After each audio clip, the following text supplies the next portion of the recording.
The gentleman that we're going to call up next probably needs no introduction to you all. Donald was originally with Family Wealth Group as our founder, Kevin Metzler, started the firm. Has stayed steadfast with the vision and the philosophy that Kevin started to set the foundation, and Donald and Jeff in the purchase of the firm have continued to carry that tradition and that philosophy of family, of holistic planning, of educational events, by giving you the power of information and education in order to make the most beneficial decisions for yourself and your families. That's what we're all about. As we commonly, continually say, and I'm going to use the hand gestures, we believe simply in 3 words: we help people. That's our mission. That's our goal. That's what we want to do. So if you would join me in welcoming financial advisor and owner of Family Wealth Group, Mr. Donald Bentley.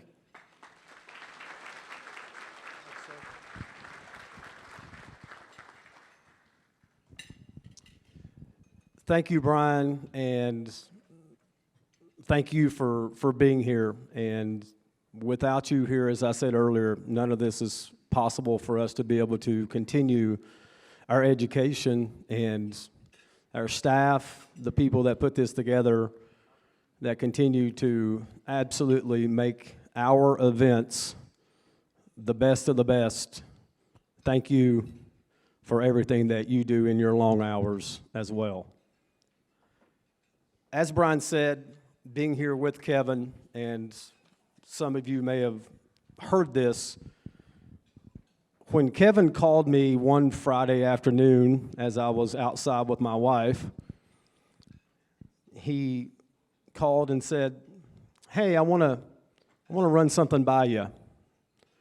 I know the type of practice you have. I had my own firm. Kevin was working in his own firm." And I said, "Sure." He said, "I want to do something different." And I was like, "Okay, like what?" He said, "Well, I want to put together a firm that takes all of the specialists that a pre-retiree and a retiree and make them talk to each other." When you hear someone say, "I want to do something different" in an industry that has been around for a couple of days, it makes you wonder, what can you do that someone else is not already doing or has already done? So I went and had lunch with Kevin, and we sat down and had a very good conversation. We continued to meet. We continued to go around the country and see other financial firms that looks a lot like us. And I said, "Let's do it." At this point in time, when Kevin and I got together and started going through all of this, and we sat down, and it was me and Kevin, one employee, on the second floor. Anybody know where Reynolds Road is at in Lexington? Right across from where there's no traffic at the Fayette Mall. On the second floor with no elevator. Meeting with people that look a lot like you all. So what a great start to this firm. And then as our message continued to get out there and get out there and get out there, our firm continued to grow and grow and grow. And because of the trust of you all, believing in our message is why I'm standing here today. So as we kind of go through a little bit of the financial part of this, I have to also take a time to thank Kevin and his vision of this company. So let's give Kevin a big round of applause.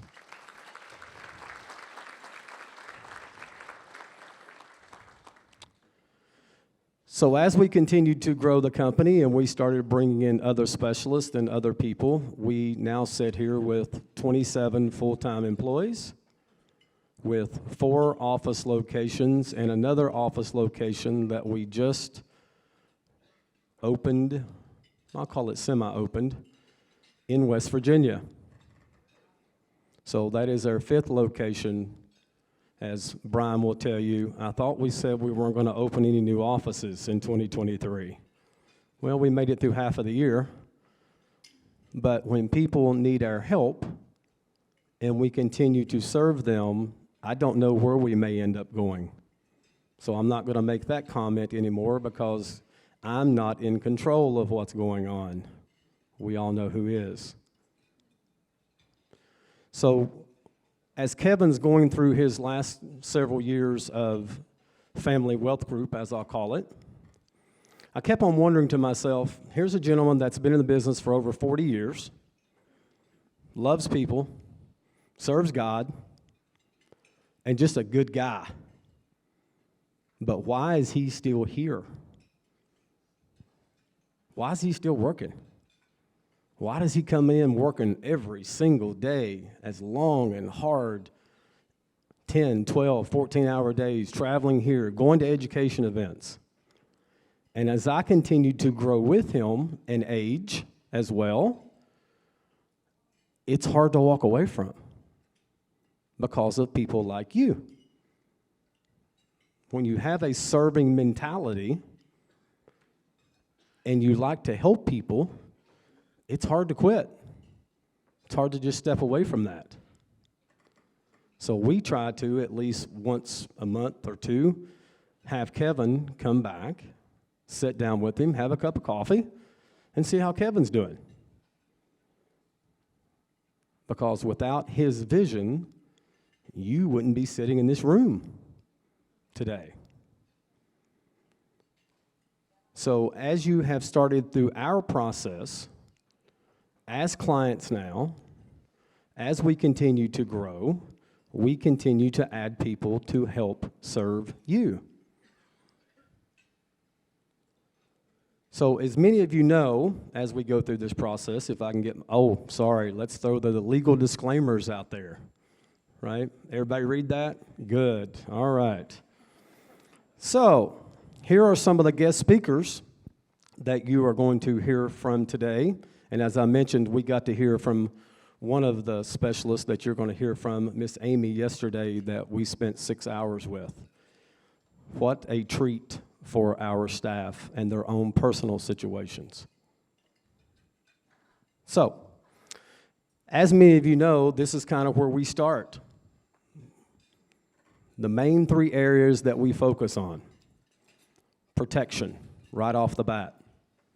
Protect what I have, what I want to continue to have, and how's the best way that I can protect what I have.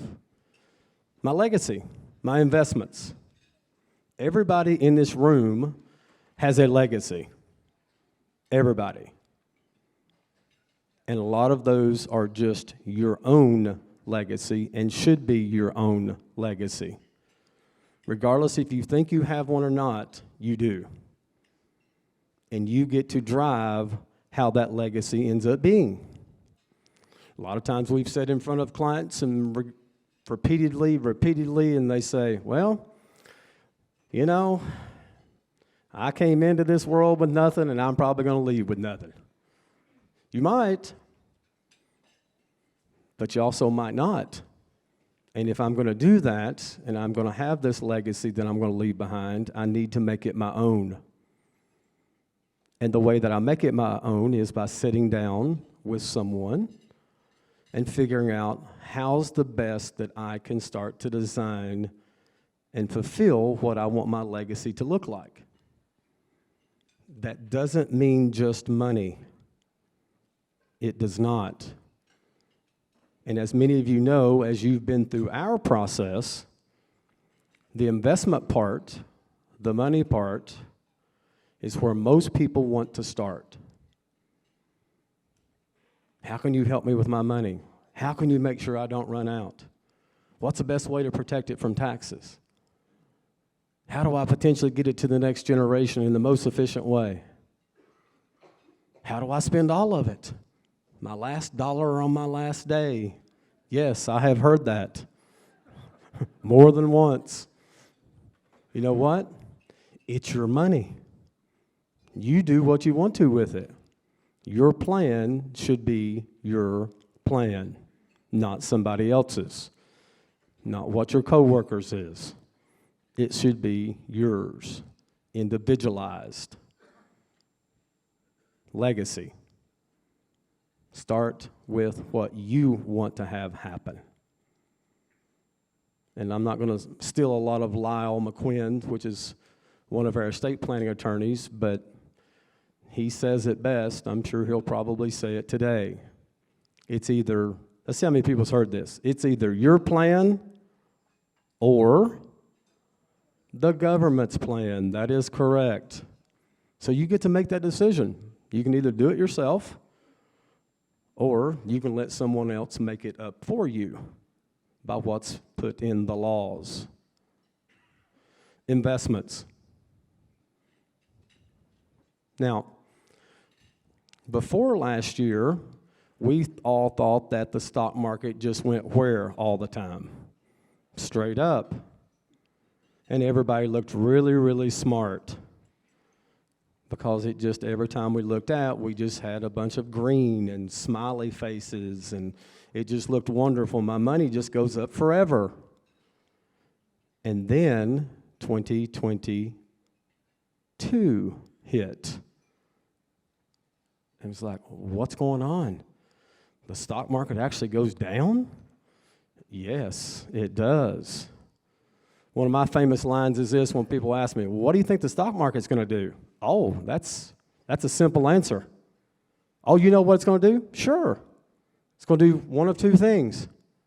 It's going to go up, and it's going to go down. Because if it went up all the time, how many financial advisors would there be? Zero. Zero. You wouldn't need a financial advisor if it just went up forever. Why would you want to pay someone to manage your money if it just went up forever? That would be a waste of money and your legacy. No reason to pay someone when I can do it myself.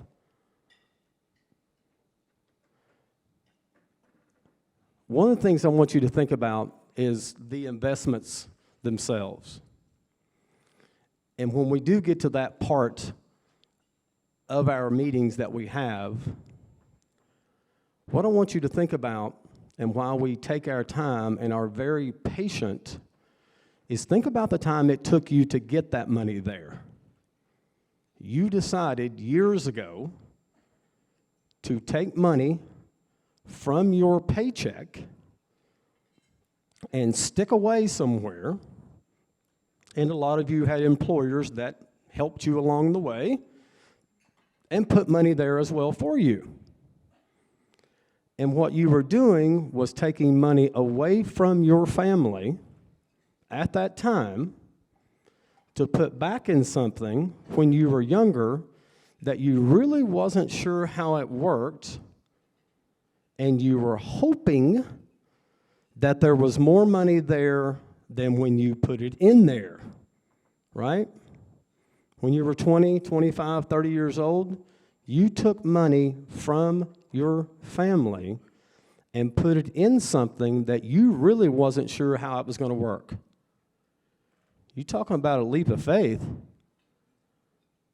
That's a massive leap of faith. Money out of your paycheck rather than your checking account went into investments that you weren't sure really how they worked, hoping that one day you wouldn't have to walk back in somewhere again and you could start living off of that money. That is a huge leap of faith.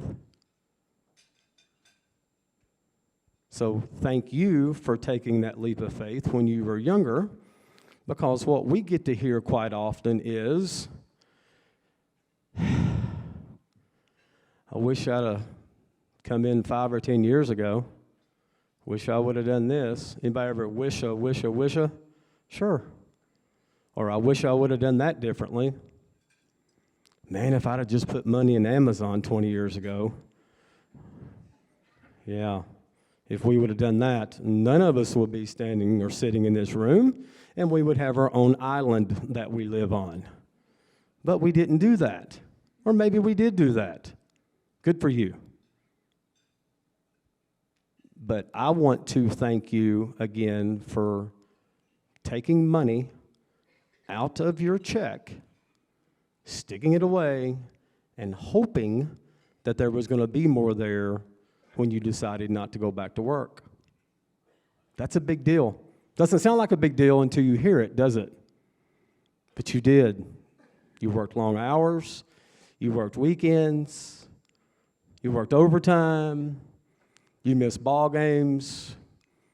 You missed dance class, cheerleading, tumbling, ensembles, a lot of stuff that you sacrificed to put away, hoping that there was more money there. That's a great big deal. And until you hear that, you're like, well, I'll take money, I'll put it there. Yeah, hopefully it'll grow, and then one day I can walk away. It is a big deal. It's a great big deal. It's what allows you to be able to do that, to be able to sit here today, most of you, retired, and living off of that money and doing what you are going to do by being here and letting someone like us and our firm help you. Second subject, minimize, right? Protect, minimize, maximize.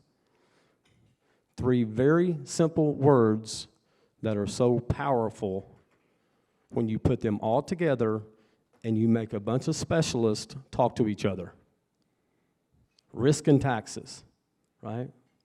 One of the things I want to minimize. I want to minimize my risk and make the most money I can make and pay the least amount of taxes. Now, one of the things as we sit down and kind of start through the process and going through your own plan is, what does risk look like? How old am I? What am I willing to potentially gain, and how much risk do I have to take to get there? The ultimate investment is to make a ton of money and have no risk. Does that exist? No, it does not. Is there a magic investment that's better than everybody else's? No, there is not. Because if that was a true statement and some firm had the best investment, how many firms would there be? 1. Most of you probably passed 50 financial firms getting here this morning. They're everywhere. And there's some very, very good firms out there. It's not that our way is the best way. It's not that we're better than everybody else. It's not that we're smarter than everybody else. What we have done is taken all of the specialists and brought them underneath one roof to where you make one phone call. Yeah, we feel we're pretty good at what we do, but it's our philosophy. And it's not that our philosophy is best for everybody. Don't want it to be. We want to help the people that best fit who we are. And do we fit who you are? That is a good combination. It's not everybody's combination. But when that comes together, and over the last 14, 15 years, you go from 2, 3 employees to 1 office to where we're sitting at today with over 2,000 clients in a 14-year span and closing in on $1 billion of people's money that we help take care of. It's a big deal. And we do not take that lightly at all. Everybody's favorite subject is taxes, right? Come on, I hear the grumbling. I see the faces. It is mine because I'm a certified tax specialist. The next gentleman you're going to hear from has a master's degree in tax law. The tax planning does not stop when you retire because you're still paying them. And when you're going through that process, and then as you will hear today, one day, if married and you become a widow or widower, the tax planning really becomes even more important because you lose a lot of stuff. Deductions are cut in half, tax brackets twice as fast, even with less income. And that's a shocker for a lot of people. They're like, so let me get this straight. I have less income and my taxes went up. Yes.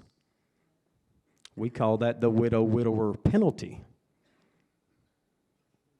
So as we sit down and go through this process, it's not just planning today. We have to figure out as we move forward and as we do this, the tax planning will not stop. It's too important. One of Kevin's famous lines that he always said, and let's see if somebody can finish this.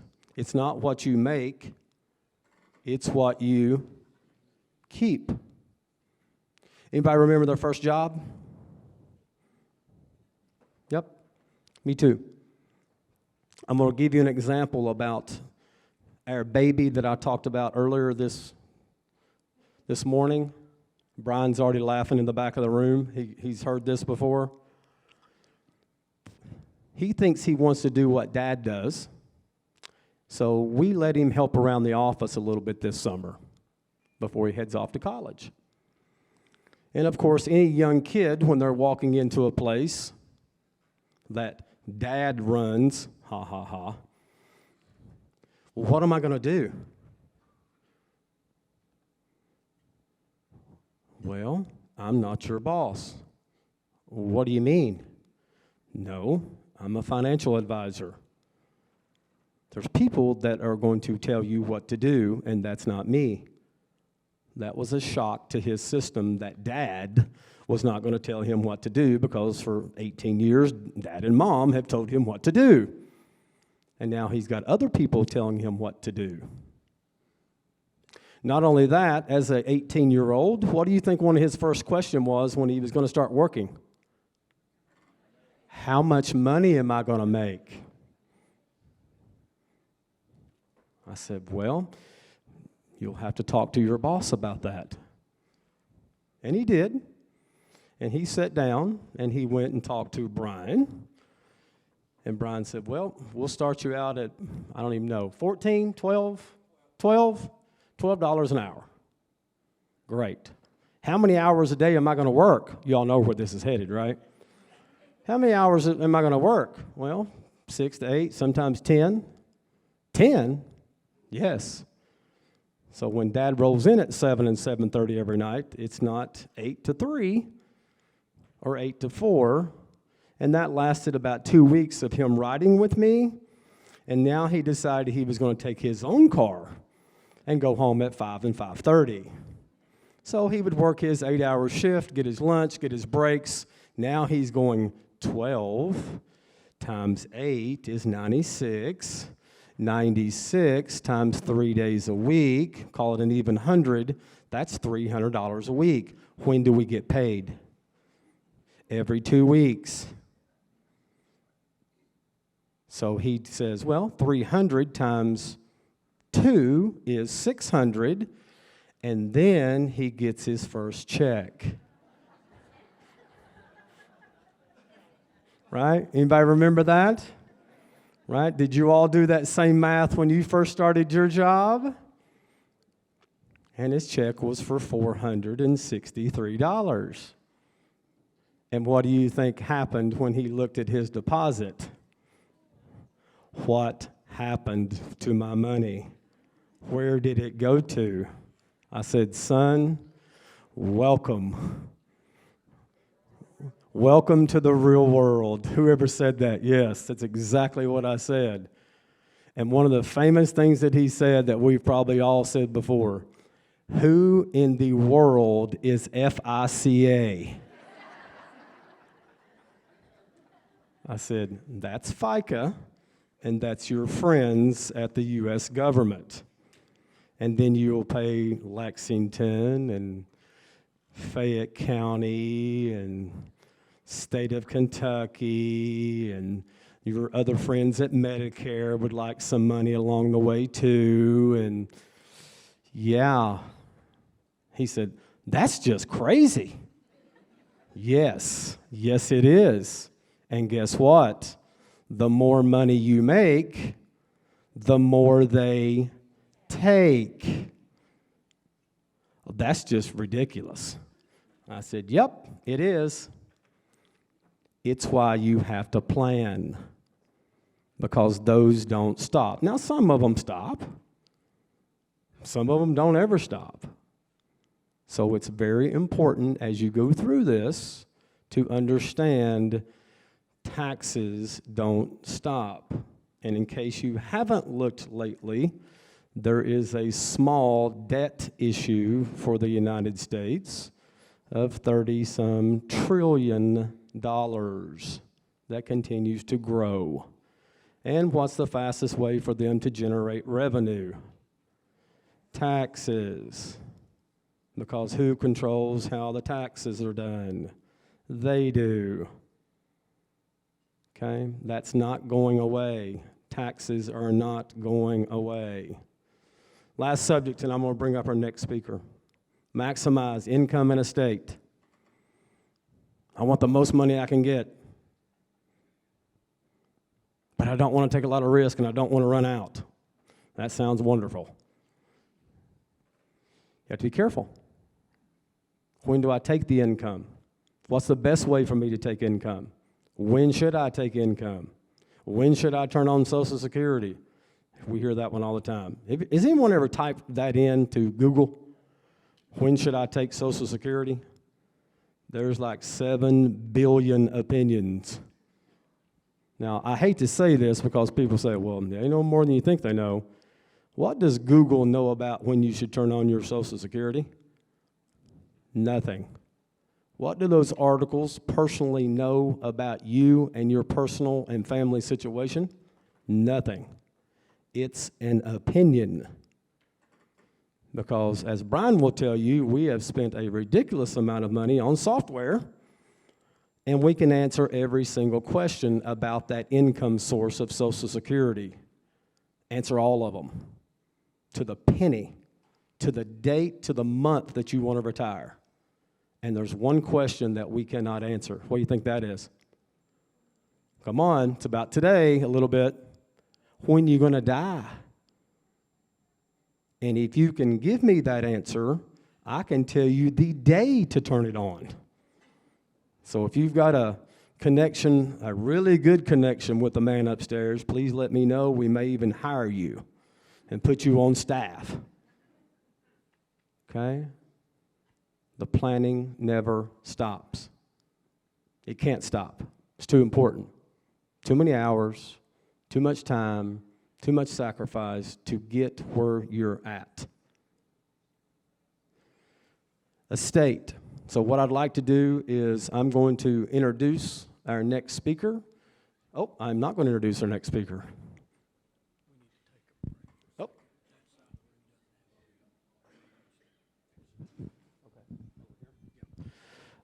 Can you all hear me back in the corner?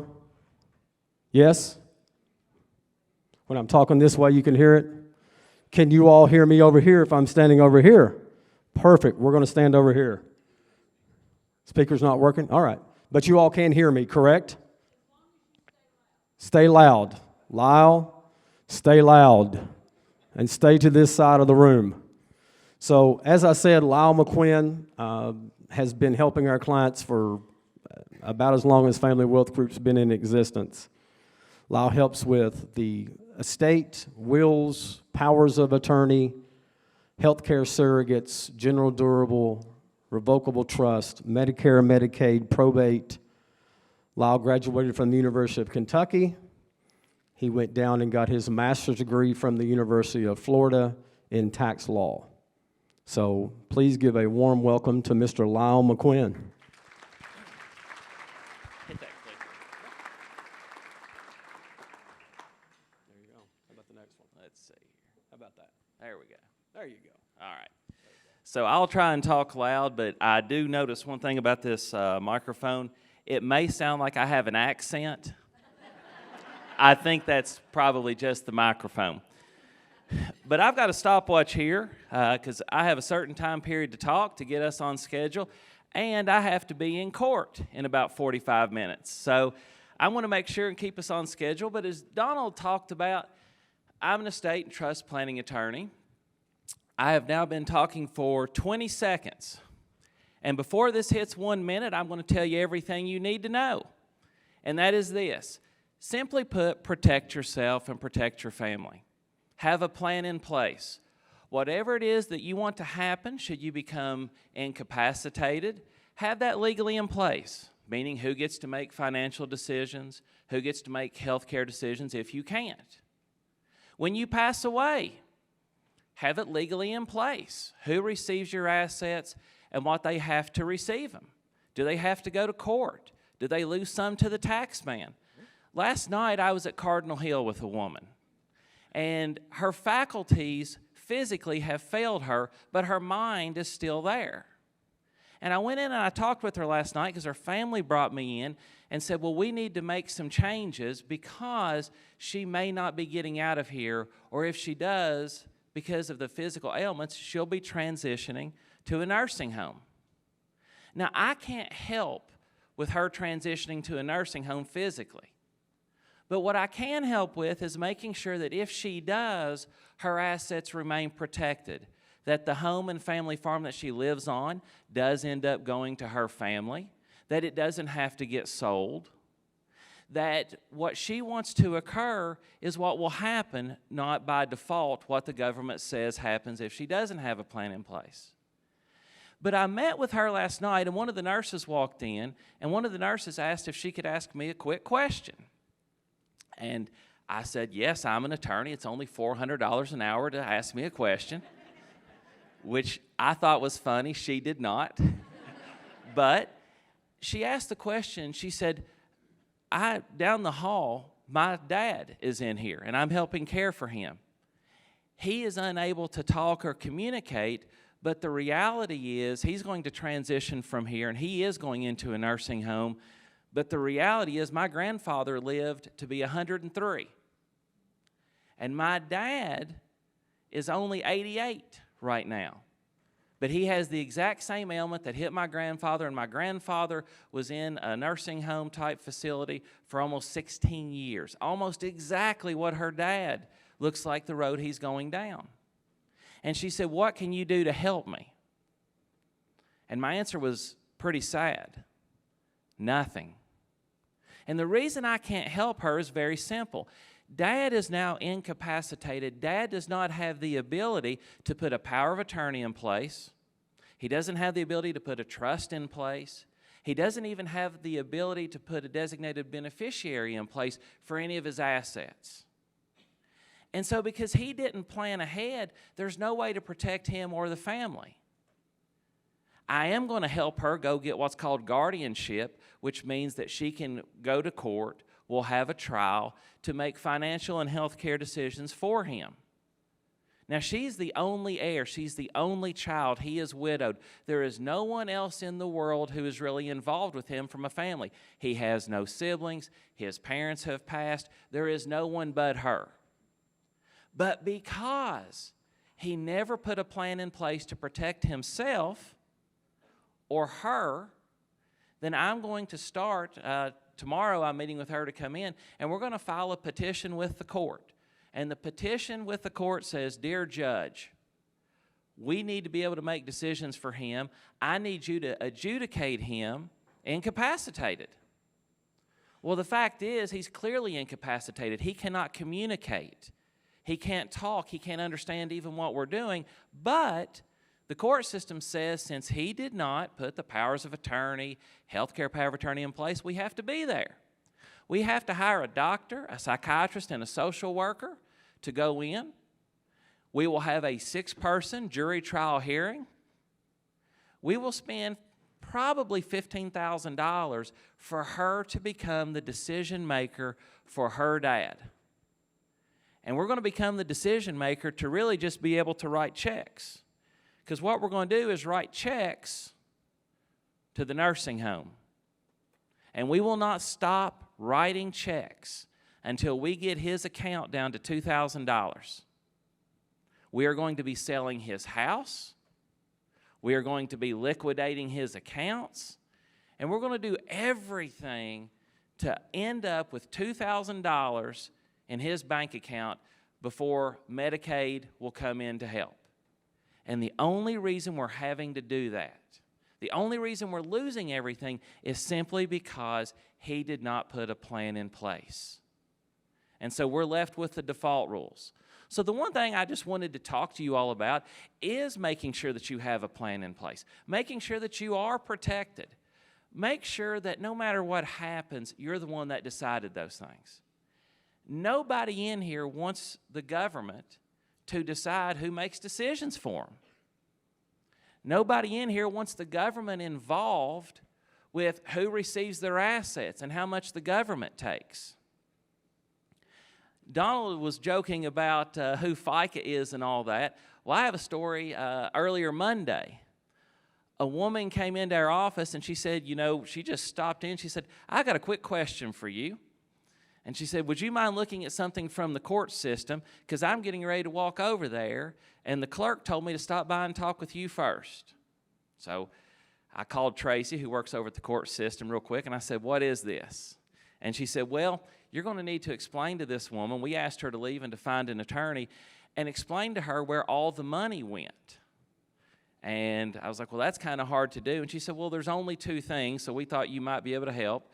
And it was what her father passed away with and what the court system got, and that she gets what's left over. And so I looked at what had happened with the woman who went through the court system, and Dad passed away. They had done some things preparing, but Dad passed away worth $11,204. And the woman was upset that she did not get $11,204 because that's what Dad had left over, but it went through the court system. She got just over $8,000 because the court system and the tax that came in and those things cost her $3,000. And as my mom would say, she was madder than a wet hen. She was extremely mad. She wanted to know where that $3,000 went. Well, I told her, I was like, look, that went to the court system, and she was up in arms. She gave me the speech I get sometimes from people. This is America. How could that happen? And, buddy, she was ready to sue the world. Now, I told her, I'll sue whoever you want, but I'm more than $3,000. So you're going to need to make an economic decision here. But the reality is what happened to her was correct. I looked at the numbers. I went through the math and said, well, to get that $11,000, you had to go to court to get it. And the judge gets a salary that you help pay for. The clerks get a salary that you help pay for. The filing fees cost money, and that's where you end up. And it was just another one of those examples. By not planning a little bit ahead cost a lot in the end. So my whole thing today with protecting yourself is just have a plan in place. Make sure you know what happens when you don't get to make decisions for yourself because of an incapacity. Make sure you know who receives your assets and what they have to go through to get them. Make sure you know that in the end, it is your loved ones that benefit from all the work that you did, and that you don't fall into that trap of the court system, tax system, etc. unnecessarily. I had a person, and I'll end with this, the other day said, well, all you're doing is trying to find loopholes in what there is to do. And I took a little offense to that because I'm willing to bet everybody in here has heard of tax loopholes and this is what this person's doing. There's no such thing as a tax loophole. Never has been. The tax code, just like Kentucky's default rules, they're rules and they have exceptions. And what you're supposed to do, what you should do, is plan your affairs to take advantage of those. I'll give you a quick example. If I look and say, I can pay you your tax bonus this year for working hard for me. I can pay you on December 31st. And if I pay you on December 31st, your tax rate is 10%. But if you'll wait one day and I pay you on January 1st, your tax rate is 1% of your bonus. Who would want to be paid on December 31st? Nobody. Everybody would want January 1st. That is what I mean by setting up your affairs to keep the court system, the tax system, and all that out of it. As Donald mentioned, it's an ongoing process as laws change, as facts change, as your scenario changes. I'm meeting with a woman who I know very well this evening, and buddy, she has told me she has to meet, has to be today, doesn't care what time it is. She is cutting one of her children out. Now look, I'm human. I can't wait to hear the story because, buddy, she is very adamant. But the reality is a situation changed for her, and so this one child is now getting cut out for whatever reason. And if you all email me, I won't tell you the names, but I'll tell you what he did later. But anyway, but with that, I want to turn it back over to Donald. The whole goal here is just to remember this. Simply put, either you decide the important things to protect yourself and your family, or all those things get decided for you in the court system and the tax system. It's too important to leave it up to that. All right. Thank you all. Sir?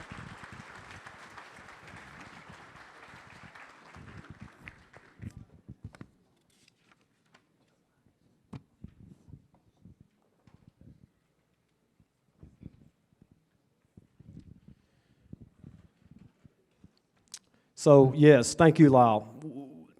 You know, as we're kind of going through today and part of the grief, you know, a lot of people talk about and don't want to talk about, you know, how do I go through that process, and, you know, is there a time frame, and when should I be better? And the training that myself and our employees got yesterday from the lady that you're about to hear from was just invaluable, not only to them personally, but to be able to potentially be that first contact from you. And that's how important Family Wealth Group looks at the next several speakers that you're about to hear from on how do I start that process and what's the best way to do it and what are some resources that I have. So next lady is Amy Florian. She is a internationally recognized grief expert, teacher, author, holds a master's degree in thanatology, which I wasn't sure was a word until yesterday. I did not know what that meant. The highest level of certification in her field that you can get. She is absolutely amazing. Amy taught on both the undergraduate and graduate levels for over a decade. She facilitates a support group for widowed people, has published hundreds of articles, resources galore, which was phenomenal for our team, and you're getting some of that information out today in front of you as well. She's worked with over 2,000 people, either sick, in the process of passing away or dying and grieving. And yesterday, as I mentioned, my team at Family Wealth Group, we were very lucky to be able to hear her for an extended period of time. So let's welcome Miss Amy to the stage.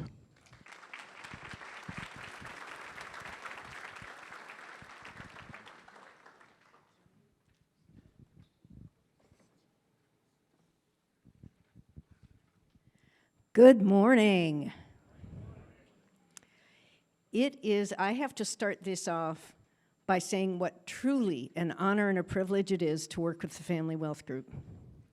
I have taught in financial offices and conferences and events on 4 continents, and I got to tell you, you are so lucky to be the clients of Family Wealth Group. They are truly exceptional. The care that they have for all of you, the way they view their job, their servant attitude, it is just, I don't find that all over the place.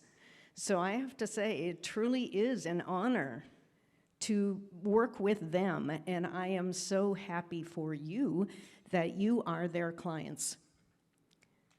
Yes, let's give them a hand.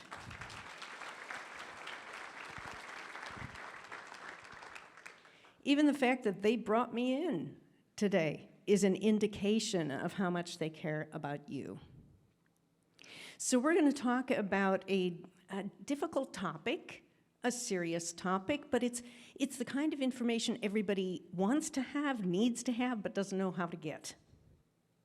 Let me start by just telling you a little bit about my own story. Well, this is me at the age of 25 with my beloved husband, John, and our baby boy, Carl. After living through 2 difficult miscarriages and then a period of infertility, man, I tell you, when Carl was born, we felt like the luckiest people on the face of the earth. When Carl was 7 months old, 4 days after this picture was taken, John was killed in a car accident. My entire world disappeared. And you know what I found out really quickly? Nobody knew what to say to me. Nobody knew what to do. They wanted to help. I'm the third of 10 children. I have all kinds of people who love me, and nobody knew what to say. What do you say to a 25-year-old widow with a 7-month-old baby boy? What do you say to somebody who was just diagnosed stage 4? What do you say to somebody whose house just burned down? We don't learn these things. We don't talk about them. And so what happens is people pick up what everybody else does and perpetuate the mistakes. So today, in this very brief time we have together, I'm going to help you raise the bar. Hopefully teach you some things that will help you as you grieve, because I know everybody in here's got losses and griefs of your own, and give you some tools and skills and language to help the people you care about. Because when you're grieving, chances are it's not just you who's grieving. Your friends, your family, everybody else is too. So yes, this is a tough topic, and I'm going to push you out of your comfort zone, because we don't talk about this in this society. But I'm pushing you out of your comfort zone for a really good reason, to build a better comfort zone, so that you can heal. And so you can be there for the people that you care about in ways that make a difference. So this is our agenda as we go through this. I've provided a lot of resources to the Family Wealth Group that they are going to share with you over time as well. And I'm hoping, my goal, is that you're going to learn something you didn't know before that is going to make a difference in your life. So let's get started with some education about grief. Everybody knows grief is triggered by a death, right? Somebody dies, you grieve. But do you realize that grief is way more pervasive than that? Grief is actually triggered whenever there's a break in an attachment. Whenever you have to leave behind something you're familiar with, you like your life that way, you are attached to it, and you have to go forward and learn how to live without it. That triggers grief. So in my field of thanatology, which Donald didn't even know was a word, most people don't, that's okay. It is an unusual word, but I'm an expert in death, loss, grief, aging, and transition. And you know what? Try saying that at some social event somewhere. Oh, what do you do?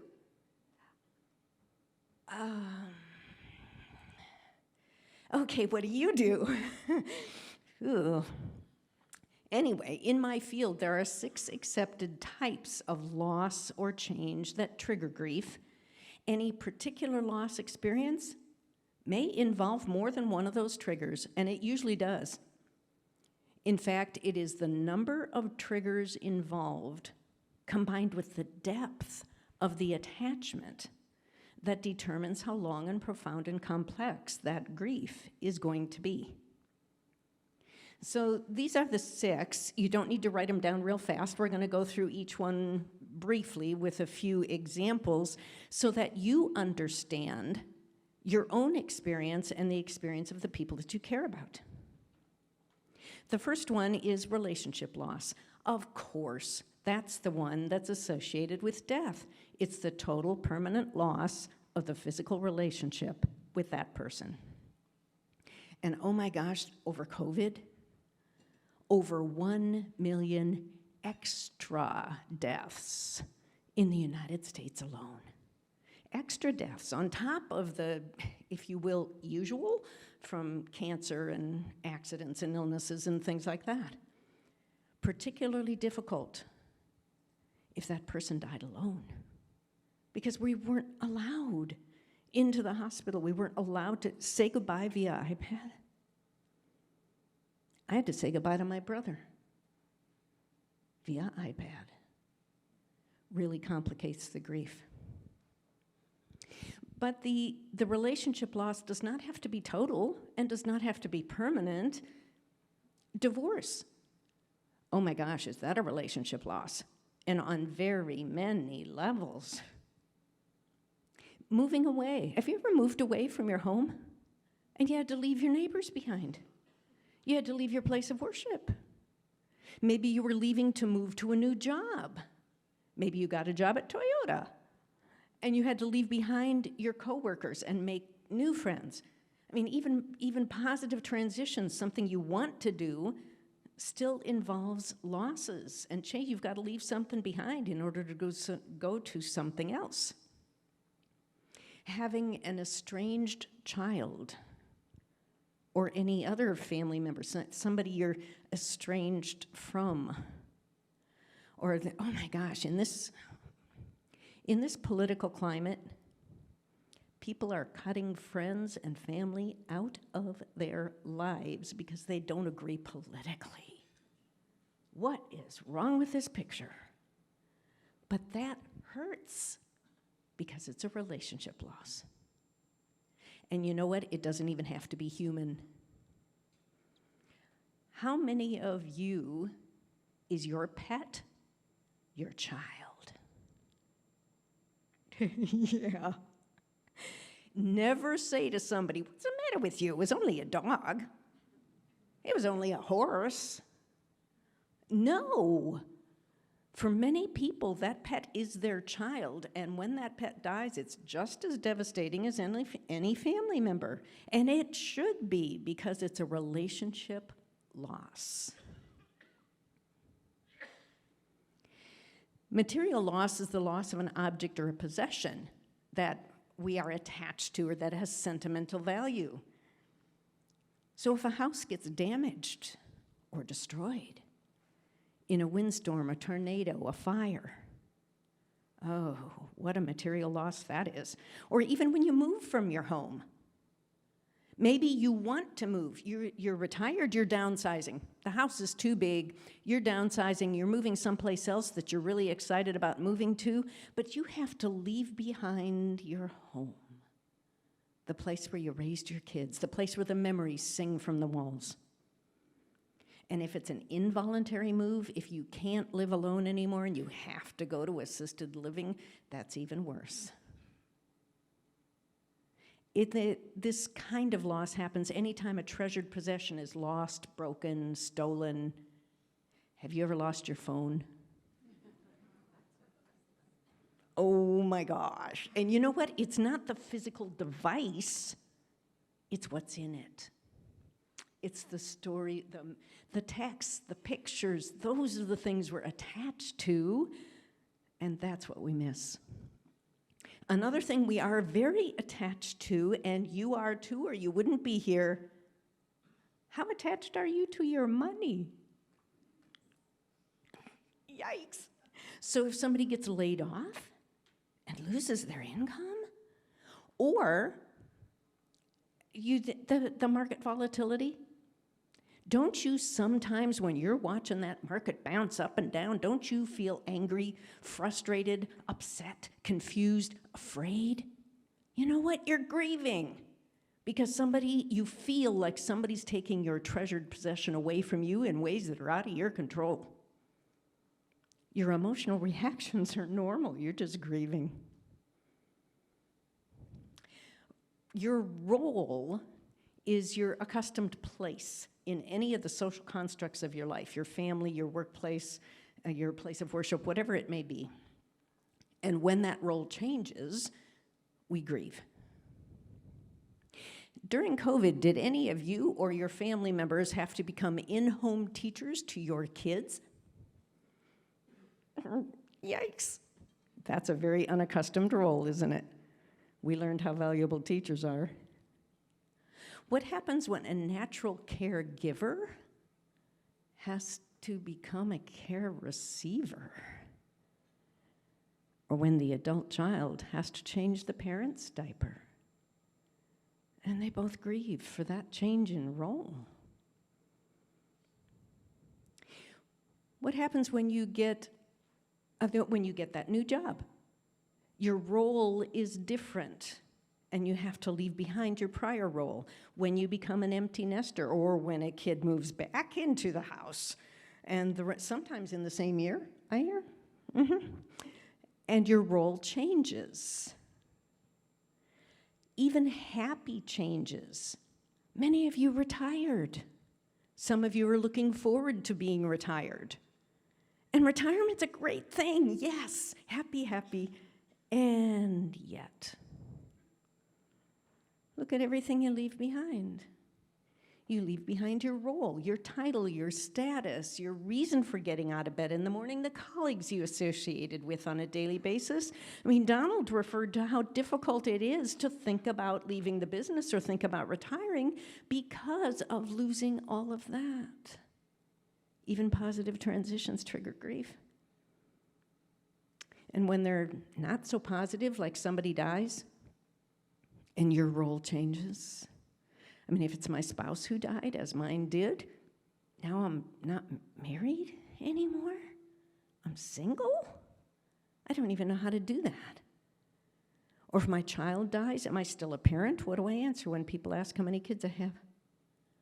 Or when the parents die, especially if it's the last surviving parent and now you're next in line, you're an adult orphan. Role changes are always difficult. Functional loss is the loss of an ability to do something you used to be able to do or you want to be able to do. And there's a lot of changes like that associated with aging. Anybody have to wear bifocals or trifocals now? Yeah. Or you need assistance with walking, or you just can't hit the golf ball as far. I found out yesterday there's a little competition in Family Wealth Group in who can hit the golf ball better. It can also be associated, it doesn't have to be permanent, it can be temporary. Like, have you ever had a cast on your dominant arm for 6 to 8 weeks? Oh my gosh, I can't button a button, how do I put a shirt on? We grieve for the functional loss.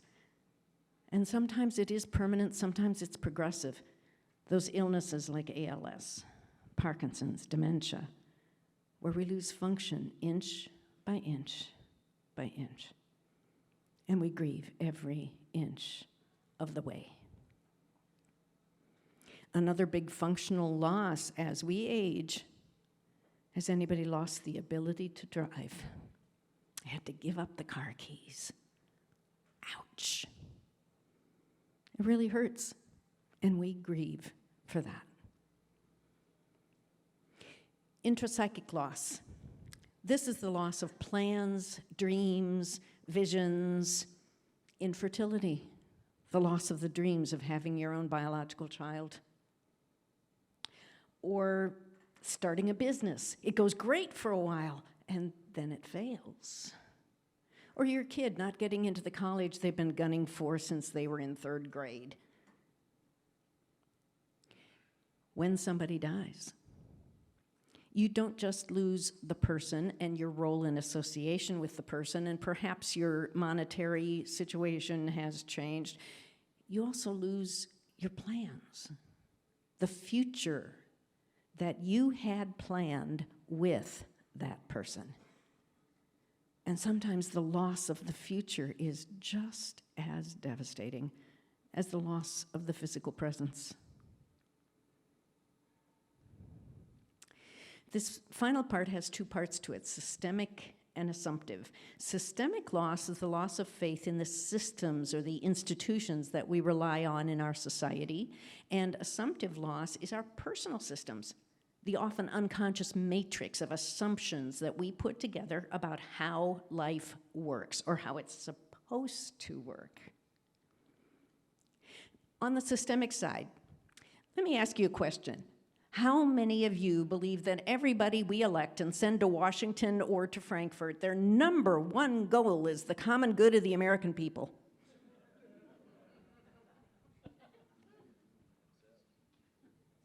Isn't that sad?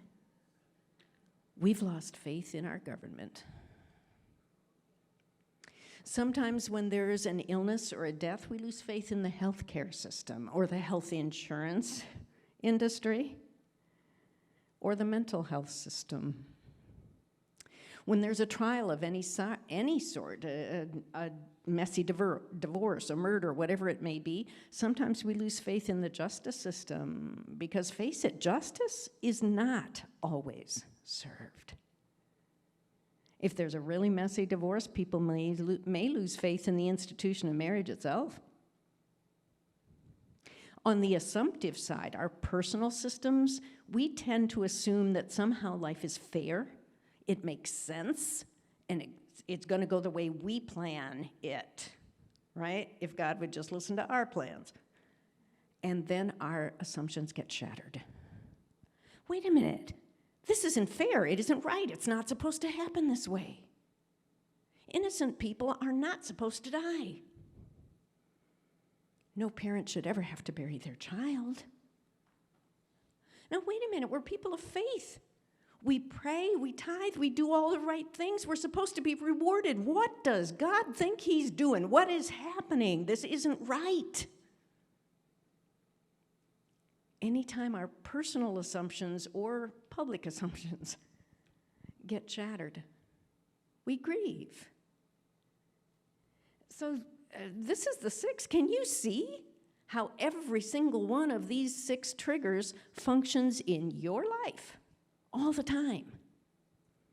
And remember, any loss experience, if, for instance, you've been widowed, every single trigger. Every single one. And for what you've lost, you are very attached to.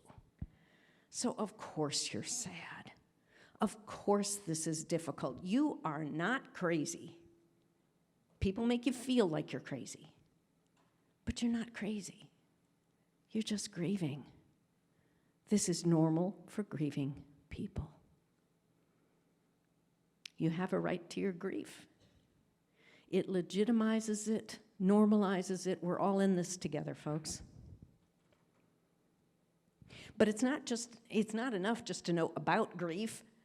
Let's talk about what to do when you're grieving. All right?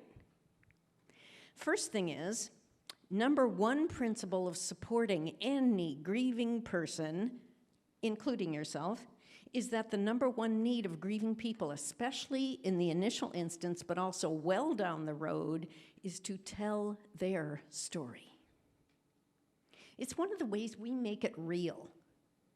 Because, something bad happens to you, you find yourself walking around saying, oh, this isn't happening to me. This is a nightmare. I'm going to wake up tomorrow. It's all going to be gone. One of the ways we make it real is to hear the words coming out of our own mouths over and over and over again. But who's willing to listen? Can you listen to somebody in the initial instance, 2 weeks later, 8 months later, at a year and a half? So because this is so important, what grieving people need is not for you to tell them something about you, tell them something about your reaction, tell them something about how they should think about this, or the perspective they should have, or cheering them up. They don't need you to tell them anything. They need you to ask them good questions that invite the story. That's the most important thing that you can do. You open the door, you issue the invitation that allows them to talk, and then you follow their lead. They'll let you know in very short order if they don't want to talk. Most of the time, though, they're going to talk, because grieving people are so hungry to talk to anybody who's willing to listen to them. So let me give you one thing that really surprises people not to say, or to try not to say. I'm so sorry. I'm so sorry for your loss. I'm so sorry. What do you mean, don't say, I'm so sorry? That's what everybody says. In effect, that is what we are trained to say in our society, right? That's actually one reason why not to. Have you ever looked at anybody's Facebook or social media page after a family member dies? What's it say? Oh, I'm so sorry. I'm so sorry. I'm so sorry. I'm so sorry. I'm so sorry. I'm so sorry. I'm so sorry. Oh my gosh, by the time I see it, hear it, read it for the 357th time, it just doesn't mean very much anymore. It becomes ever more clear that it's the standard response that everybody says. Once in a while, because I've worked with thousands of grieving people, once in a while people say the most comforting thing somebody said to them was, I'm so sorry. What a shame. That means nobody did anything better. You could do better than that. If it pops out of your mouth, which it probably is going to pop out of your mouth because you've been doing it for decades, try not to, but if it pops out of your mouth, just don't stop there. Do something better. Raise the bar. What is something better? Serving their number one need. Ask questions. Ask questions that invite the story. Open the door. Their house burned down. And you say, oh my gosh, what was it like for you the first time you saw it? Were you able to salvage anything? They'll tell you. Or you find out, they call you, they tell you that somebody died. Oh my gosh, how did you find out? What happened? Who's with you now? Ask some questions. Most of the time, that story's going to come pouring out. Oh my gosh, you got bad news from the doctor? How did, some doctors are really good at delivering news like that, and some are just lousy. What was it like for you? What are you worried about right now? What would you most like me to know about this? Ask questions instead of telling them, I'm so sorry. You know, there's another problem with I'm so sorry. That person doesn't even know how to answer you. It's a conversation stopper. Oh, I'm so sorry. Thank you? I mean, that's what people say because they don't know what else to say, but it doesn't quite fit when you think about it, does it? And you know what people in support groups, you get them behind closed doors, you'd be amazed at what some grieving people say about other people's reactions to them. In the support groups behind closed doors, what they really want to say when they're hearing, I'm so sorry, I'm so sorry, I'm so sorry, they want to say, yeah, I am too. Or, not half as sorry as I am. I had one person recently who said, my mom died 3 months ago, and if one more person tells me how sorry they are, I think I'm going to spit. Ouch. Try to avoid I'm so sorry, or at least don't stop there. Go on and ask questions that invite the story, and then follow their lead. If they don't want to talk, fine. But most of the time they will.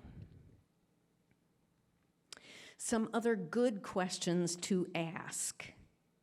You want to know my number one go-to? Number one favorite question to ask grieving people, and this is any kind of transition. Remember the 6 triggers.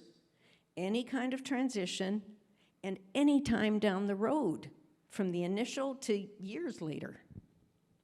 Favorite question: what do you wish people knew about what you're going through right now, or about what this is like for you? You might want to write this one down so you remember it. What do you wish people knew? You know what? They'll tell you what they wish you knew. What do you wish people knew about what it's like to hear ALS come out of your doctor's mouth? What do you wish people knew about what it's like to see your home for the first time and everything's gone? What do you wish people knew about what it's like to wake up and your partner of 52 years isn't there anymore? What do you wish people knew about what it's like to make coffee for one? What do you wish people knew about what it's like now to face the first anniversary of your child's death? What do you wish people knew? A way you can tweak that question, especially in the really tragic situations like a child dying or a suicide, you can say, I'm trying to imagine what this could be like for you, but I've never been in your shoes. How can you help me? What can you tell me that will help me better imagine what you're going through so that I can support you better? Because that's what I really want to do. Or if that's too long or too personal, you can say, you know, I bet you've had a ton of people telling you they can't imagine what you're going through. Well, if you could get into their imaginations, what would you want to tell them?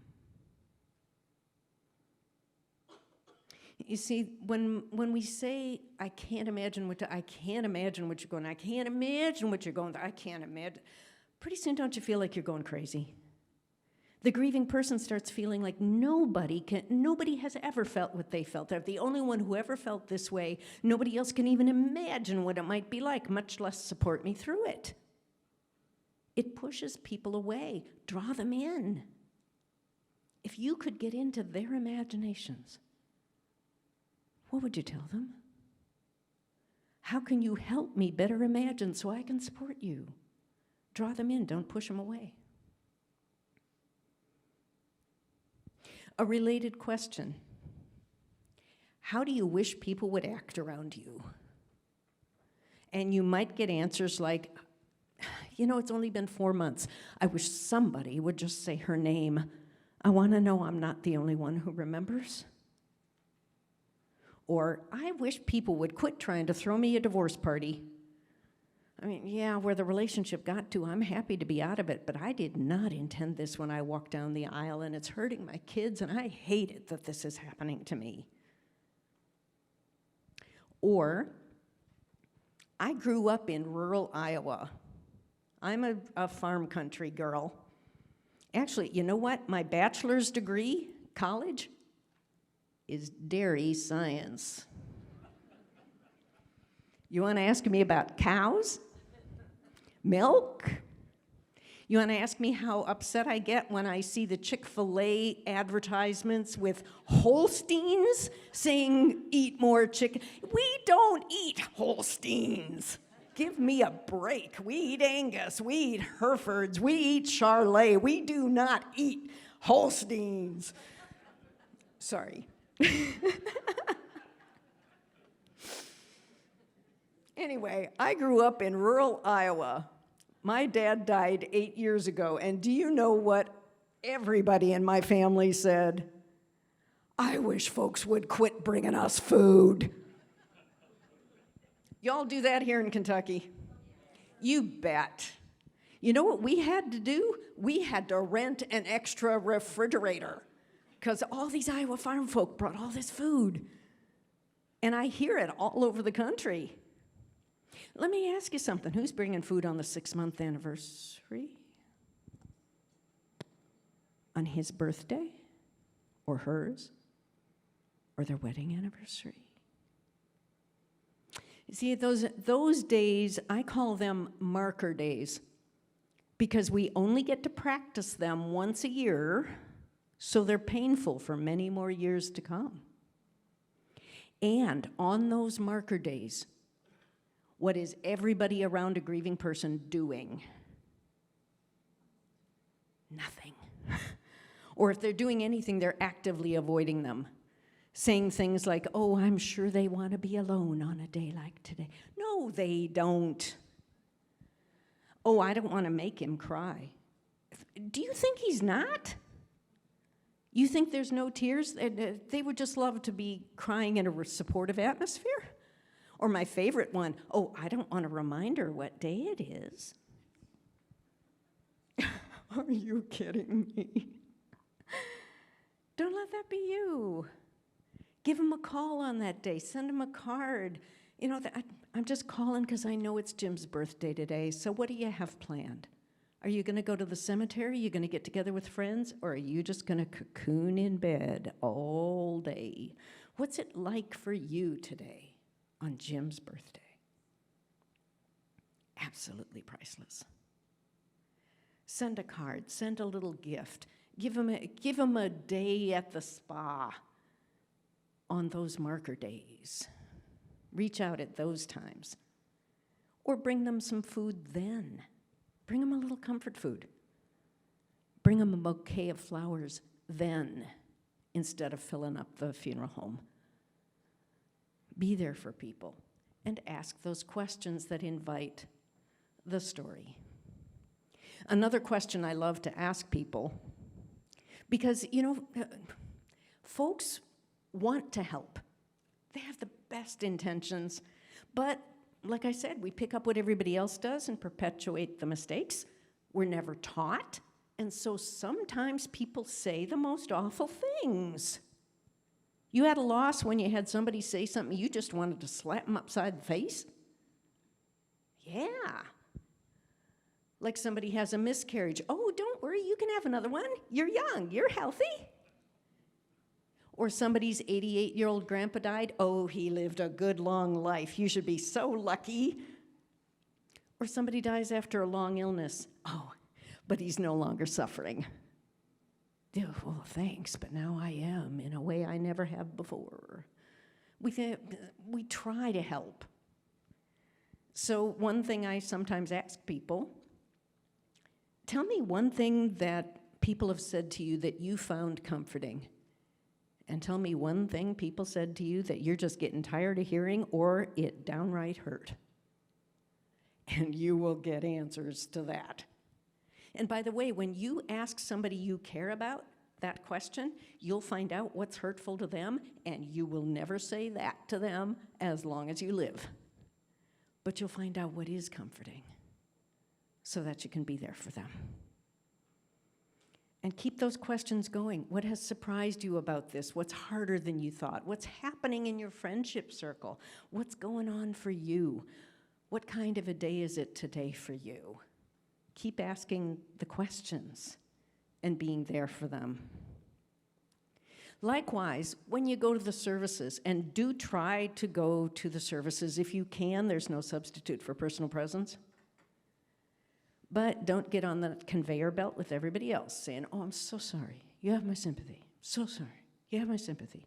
Instead, what is it people take away from the services? What does the family talk about for months afterwards? It's not all the people saying, I'm so sorry. It's the stories.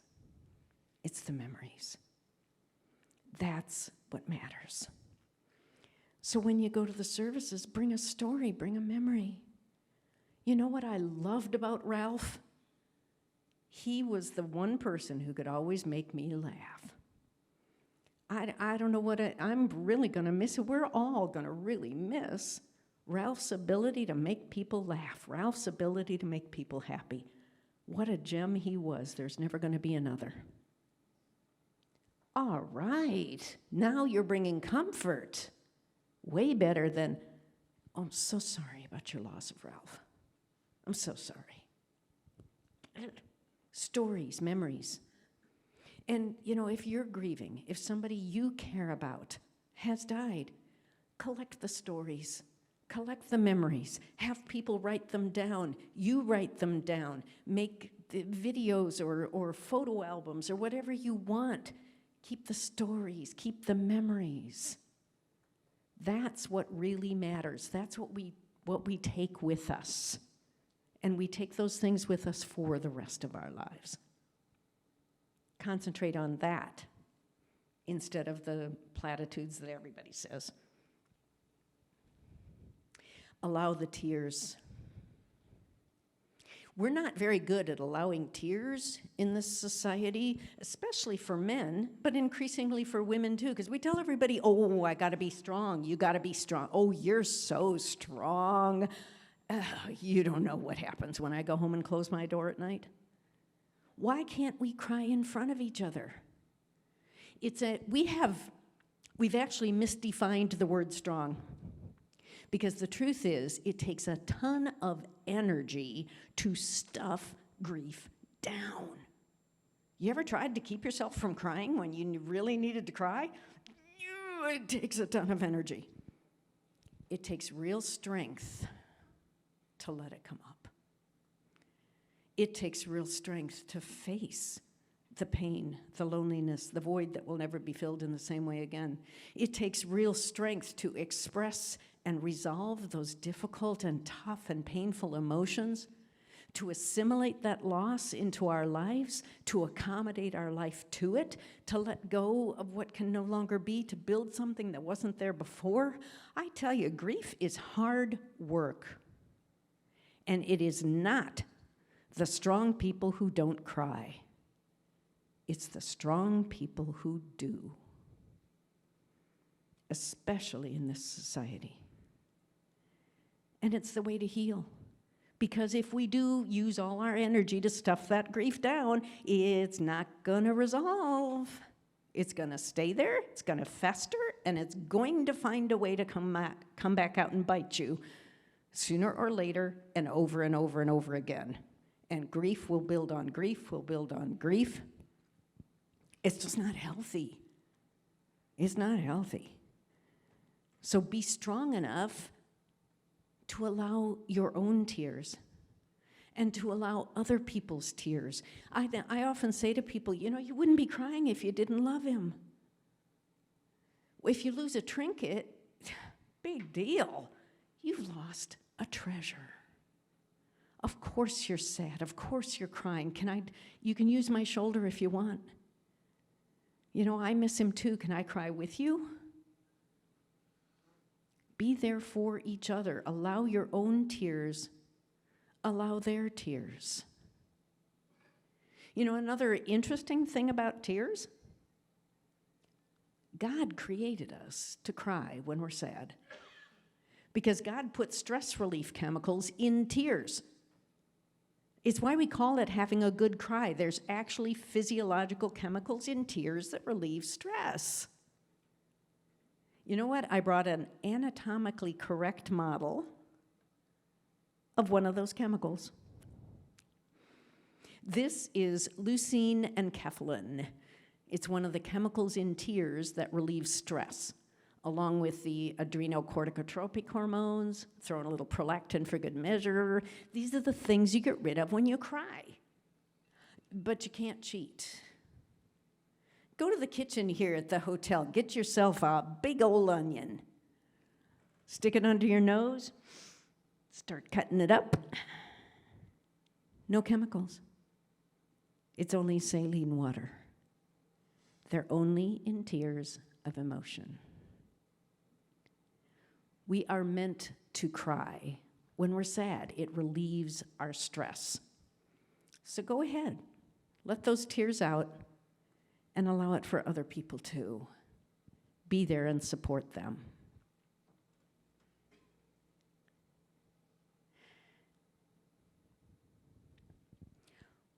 Have any of you experienced a loss, a death, loss of function, a diagnosis, and people come to you and say, "Oh yeah, I know exactly how you feel."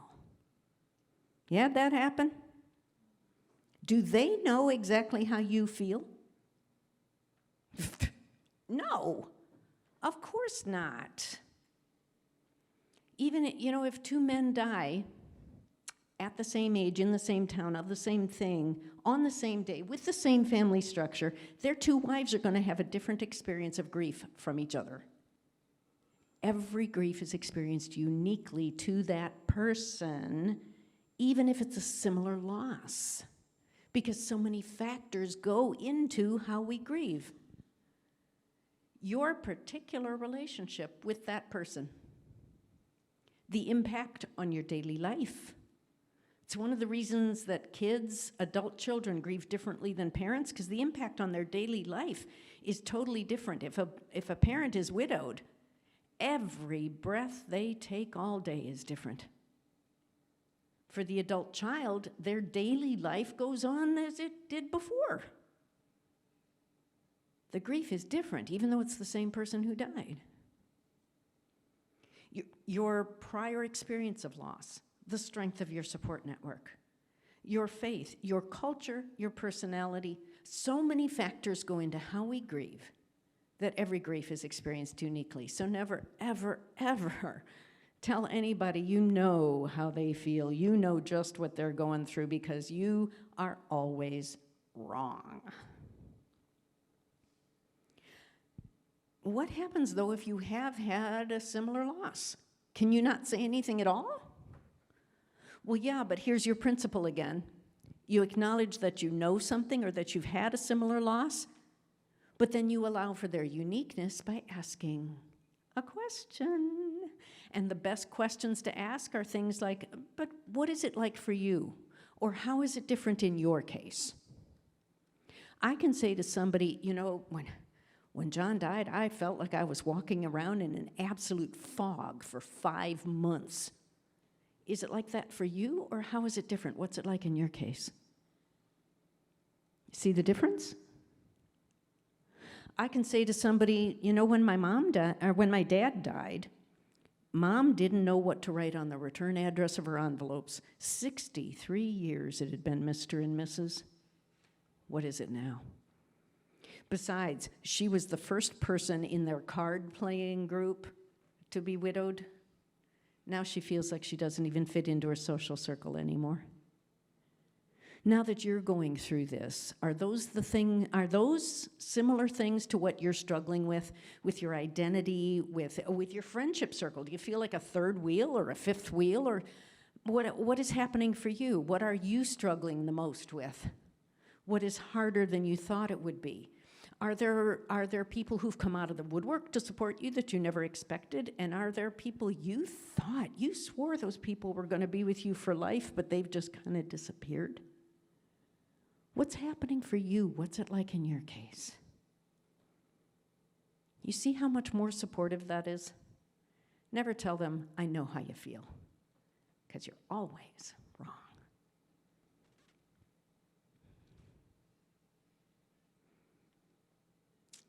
Never tell anybody time heals all wounds. You know what that's like?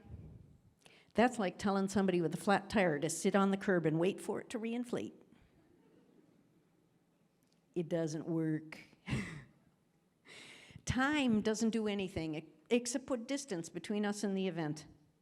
It's what you do with time that heals. It's the hard work of grief. It's what takes the strength to keep facing it, to keep resolving it, to keep working at it. It's what you do with time that heals. It is not time itself. Time itself will not do it. And if you tell people time will heal all wounds, you just wait, you'll feel better in 6 months. They don't have a clue. They don't know what they're talking about. It's what you do with time that heals. And if you do the hard work of grief over time, healing will come. You'll notice, for instance, that the things that at first bring tears later bring smiles. Let me share with you an image that I find tremendously powerful, and so do people in the support groups. This image comes from Gregory Floyd. His 6-year-old son, Johnny, was killed in his front yard when the car jumped the curb and hit his kids while they were playing. So hard. But Greg noticed that even in the initial deep, dark time of grief, every once in a while he'd realize he was smiling, or a laugh would escape his lips. And his first reaction was, oh, how dare I? Johnny, no. He said, don't do that. Those moments of laughter, those little smiles, that's what sustains us. We need those. We're not supposed to grieve 24/7. We need those things to sustain us through it. And the image he used, he said, those things are the bright splashes of color on the gray palette of grief. The bright splashes of color on the gray palette of grief. Now, over time, as you work at your grief, as you resolve your grief, eventually that image reverses itself. Because the times of sadness and deep crying, they become less frequent and less intense. The first time you go to bed at night and realize you didn't cry all day, what a milestone. And then it gets to be a few days and a week and a month. Those times become less frequent and less intense. And at the same time, the times of peace or happiness or even laughter become more frequent and more intense until over a long period of time, because grief takes way longer than people think, but eventually over time, those times of sadness and crying, they become the gray splotches of color on the bright palette of life. And that's what healing looks like. Notice one thing, those gray splotches, they never go away. Why? Because we don't forget. Never let anybody tell you you have to move on now, you have to close the door, you have to put it behind you and get on with life, you have to get over it. None of that is accurate. Because all of it implies that you just forget and go on as if it never happened. No. We do have to let go of what can no longer be. You're not going to hear their laugh, not in person. You're not going to get their hug. You can't sit down with them in the living room and discuss a decision that you have to make. Those things we do have to let go of. But you never put it behind you and go on with life. No, you take those memories, you take those stories, and you bring them with you for the rest of your life. You bring their life with you. You bring their love with you. Their love never dies. You bring who you have become. I am a different person because John loved me. I've gone on and I've healed and I've got a different life, but I will never forget John. Nobody can ever take that away from me. It also means, because we never forget, that for the rest of your life, you will occasionally get ambushed. You know what I mean by ambushed? Yeah, like you walk in the store and that song is playing on the PA. Now, maybe you've heard that song 50 times and it didn't do anything, but that day, depending on what day it was, how tired you were, what somebody said, whatever, it just grabs you and you're sobbing in the aisle. Other times it'll be things you know are coming up, like another holiday season with that empty chair. Remember, those things we only practice once a year are painful for a lot more years to come. Or, well, you remember that little baby boy, 7 months old, when his daddy died? He grew up. And when he walked down the aisle to marry the woman he loved and his daddy wasn't there, do you think I didn't cry? It had been a couple of decades since John died, but do you think I didn't cry? I wanted John to see his baby boy walk down the aisle to marry the woman he loved, and he wasn't there. And then a couple of years later, my baby boy had a baby boy, and he named him John. Oh, do you think I didn't cry? Are you kidding me? We carry them with us for the rest of our lives. And so, yes, occasionally you're going to get ambushed. Don't let anybody tell you, what's the matter with you? It's been 5 years and you're still crying sometimes? Maybe we should take you to a doctor, get you some medication. No, you're not crazy, you're just grieving. You're remembering, you're taking them with you.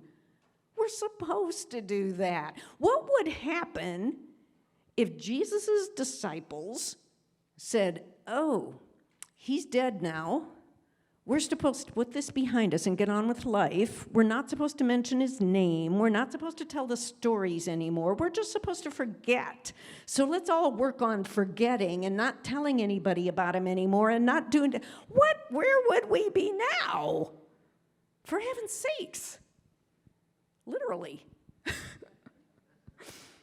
We're supposed to take them with us. We're supposed to tell their stories. We're supposed to remember. Don't let that die with them. In fact, there's an old saying that says, no one is ever truly dead from this earth until there's not a person left alive who speaks their name or tells their story. Speak the name, tell the story. Sometimes, unfortunately, we grieving people have to educate other people on how to help us. Sometimes you have to be the first one to bring up the name because people don't want to make you cry. They don't want to remind you what happened, so they stop saying the name. Don't let them stop saying the name. You say the name. You ask for the name. You ask for the stories. Keep their memory alive. You know, there's a thanatologist that I really respect and love. He died a couple of years ago now, but Earl Groman said, the greatest memorial we can ever build to someone we love who died is to live our lives now as fully as possible, enriched by their memory. The greatest memorial we can ever build to somebody we love who died is to live our lives now as fully as possible, enriched by their memory. Live in their honor. Live in their legacy. Keep the name and the stories alive, because that's what we're supposed to do. With the time we have left, I want to give a few things just for yourself. When you're grieving, when you're going through a tough time, when you're stressed, what can you do? I want to give you a few things here. The first one is physical activity is so helpful, and it doesn't have to be high-intensity workouts. Go for a walk regularly. Go for a walk. Outside if you can, because nature has its own healing benefits. So if you can be around trees, if you can be around water, whatever you can do to go walk and be outside or whatever, that's a good thing. Put on some music and dance. I mean, dance like nobody's watching. You don't have to be any good at it. Do you know how many people say, oh, I can't dance? Yes, you can. Dancing means you're moving your body, and if you're off the beat, who cares? Put on some music and dance. By the way, this is not only good for your mental health and your grief and your loss of stress, it also prevents Alzheimer's. Any exercise helps prevent Alzheimer's, but there was a Stanford University professor who analyzed the data from a study and found out that if you dance up to aerobic capacity, I don't mean like you have your partner and you're just going like this. I mean you dance up to aerobic capacity. You get your heart pumping a minimum of 11 times a month. It reduces your risk for Alzheimer's by over 70%. Dance like nobody's watching. There's another, well, are you willing to be crazy with me for 10 seconds? Can we do that? Yeah, I'm here and let's go for it. Okay. I'd ask you to put both feet on the floor. Now, to the extent that you can, and I know some people have joint issues or whatever that kind of prevents this, but to the extent that you can, when I say go, stomp your feet as hard and fast as you can for 10 seconds. You ready? You in with me? All right. Ready, set, go.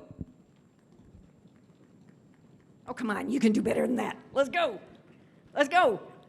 All right. 3, 2, 1, stop. How many of you are smiling right now? Isn't that fun? And you know what just happened? We've spent 45 minutes talking about difficult and painful and uncomfortable topics, and you've been storing that in your muscles and your joints and your bones, and we just stomped some of it out. And doesn't that feel good? When you've had a tough day, when you've had a tough conversation with somebody, when you're feeling overwhelmed, stomp your feet. 10 seconds, more if you want to, and it's even better if you do it with people. If you got kids or grandkids, you can do it. Oh, the grandkids love it. You got people you can do it with, even more people end up smiling. No matter who it is, you stomp your feet for 10 seconds, you stomp out some of that tension and stress and grief, and it's good for you all the way around. And you know, there's another fun thing to do physically, and it's simply to laugh. Laughter releases bursts of dopamine. That's a hormone and a neurotransmitter that signals reward and pleasure. Do you know it even increases your immunity response? And when you're grieving, your immune system is affected too. You are more likely to get sick when you're grieving, simply physiologically, because it affects your immune system. Well, laughter raises your immunity, lowers your blood pressure. It works your abs. Hey, it's a win-win all the way around. And you know what? Even in the midst of grief, because it is not disloyal to the person you love who died if you laugh. We're supposed to remember the bright splashes of color on the gray palette of grief. Allow yourself to laugh and to smile, even in the midst of grief. That's a healthy thing to do. It sustains you, and it honors the person who died. They don't want you to die too. They're cheering for you. They want you to heal and to live and to enjoy in their honor, in their name. So allow yourself to laugh and smile. Send each other those crazy, if you get it, just about everybody's on the internet now since COVID, and please don't send me those stupid cat videos. Some people just laugh their heads off at those stupid cat videos. I don't. But find things that are funny. Watch the old movies. Yeah, the old movies that made you laugh. Laugh. Writing can be wonderful. Get yourself a notebook, a journal, and write. You see, paper is 100% unconditionally accepting, and it's available 24/7. And people are neither one of those. The other way to tell your story, to make it real, other than hearing the words coming out of your own mouths, is your hand writing it on paper. You can write out anything you want. Nobody ever has to see it. You can finish unfinished business. For instance, John died in that car accident 45 minutes away from home. He kissed me goodbye at 5 o'clock that morning and never came back. I felt cheated because I assumed, it was one of my personal assumptions that got shattered, I assumed that when either of us died, we'd have the chance to say goodbye. I never got to say goodbye to him. I never got to say those final words. I felt cheated. So about 2 weeks after the funeral, I wrote him a letter in my journal, and I said everything that I wished I would have said if I'd been there the minute he died. And I went out and I buried it at the gravesite. A couple of months later, I thought of a few other things I wish I would have said. So I wrote him another letter, and I went and buried that at the gravesite too. And approaching the first anniversary of his death, I wrote him a long letter telling him all kinds of things about what this year had been like and where I was and what I remembered and what was hard and who was supporting me. It's, just a big long letter telling him where I was and what was going on. It didn't feel right to go out and bury this one at the gravesite, though. You see, you can do anything you want with it. I just kept it, along with the special mementos. We all keep the special mementos, right? We call these transitional objects. They're things that we keep that remind us of that loved one. I have John's football jersey. I have his watch. These are transitional objects. Most of his stuff is long gone, but there's a few things I will never get rid of for the rest of my life. Those are the transitional objects that connect me to him in a physical way. And that's a good thing. You can take ties or T-shirts and they make quilts out of them, or they make teddy bears out of them, or there's all kinds of things you can do to have transitional objects that keep them close. Do that. Writing is also a great sleep aid, because one of two things happens with sleep when you're grieving. Either because grief is exhausting, you lay your head on that pillow and boom, you're out. But then you wake up at 3 o'clock in the morning and you can't go back to sleep. Or the other thing that can happen is you lay your head on that pillow and your brain will not shut down. It's just like a hamster wheel, right? Running around with all this stuff and you just can't get any sleep. Well, writing helps with both. Write in your journal for 20 minutes before you go to bed. Get out all that hamster wheel stuff, everything you got to remember to do tomorrow, everything that somebody said that day that you just wanted to slap them upside the face, everything that's on your brain. Write it out where you can see it in front of you. It's objective. And then look at it and say, okay, these are all the things on my brain. And you know what? I can't do a thing about any of them tonight. So I'm going to set them over here on the bedside table, and they can sleep there. They're not going anywhere. I'm going to see them the first thing when I wake up in the morning, but they can sleep over here so that I can sleep here. And sometimes that can really help. And if you wake up at 3 o'clock in the morning, do it again. Get all that stuff out of your brain so that your brain can relax and go to sleep.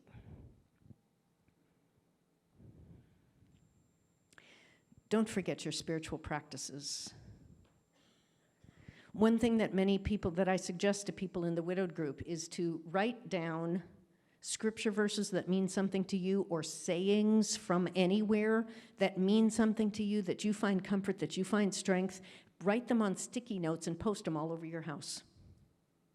And then as you walk around your house, never pass a sticky note without reading it out loud to yourself. Keep yourself surrounded by the things that bring you comfort, that bring you strength, that remind you of who you are and whose you are and what you're all about. Take the time to just sit. Because for those of us who are Christians, when somebody we love dies, or when we're going through a tragedy, or when there's been a stage 4 diagnosis, or whatever the case may be, that's me nailed to that cross. But I'm not nailed there alone. There's somebody nailed there with me. And I've read the end of the story.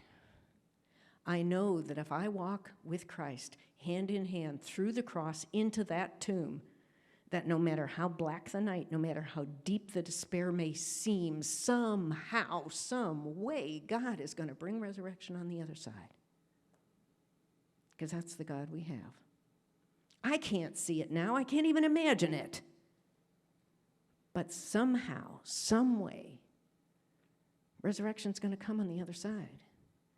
God never promised us no death, no persecution, no suffering. In fact, I think Jesus promised us the exact opposite. But we can walk through it with him and find resurrection on the other side. Keep your spirituality close. And if you are not Christian, whatever your spirituality is, make sure that you keep your spirituality close to you, your meditation or your contemplation or your practice of whatever it is. Stay connected to your spiritual sources for the divine guidance and for the wisdom and for the strength that they can provide you. And, just be aware of your life. When tragedy happens, we re-examine our lives, don't we? We find out what's really important. And we discover that everyone and everything we have is a temporary gift. We don't own it. We're not in control, and we don't know how long we're going to have it, because things happen, and sometimes things happen like that. We don't own it, so make a conscious effort, especially with the people you care about. Make a conscious effort to tell them. So many times we complain to, or we complain to other people about, the people we love, way more than we tell the people that we love them. Let those words come out of your mouth. I love you. I appreciate you. Thank you for the gift you are to my life. I am so glad that you are my child, my sibling, my spouse, my business partner, my friend. You make me a better person. Thank you.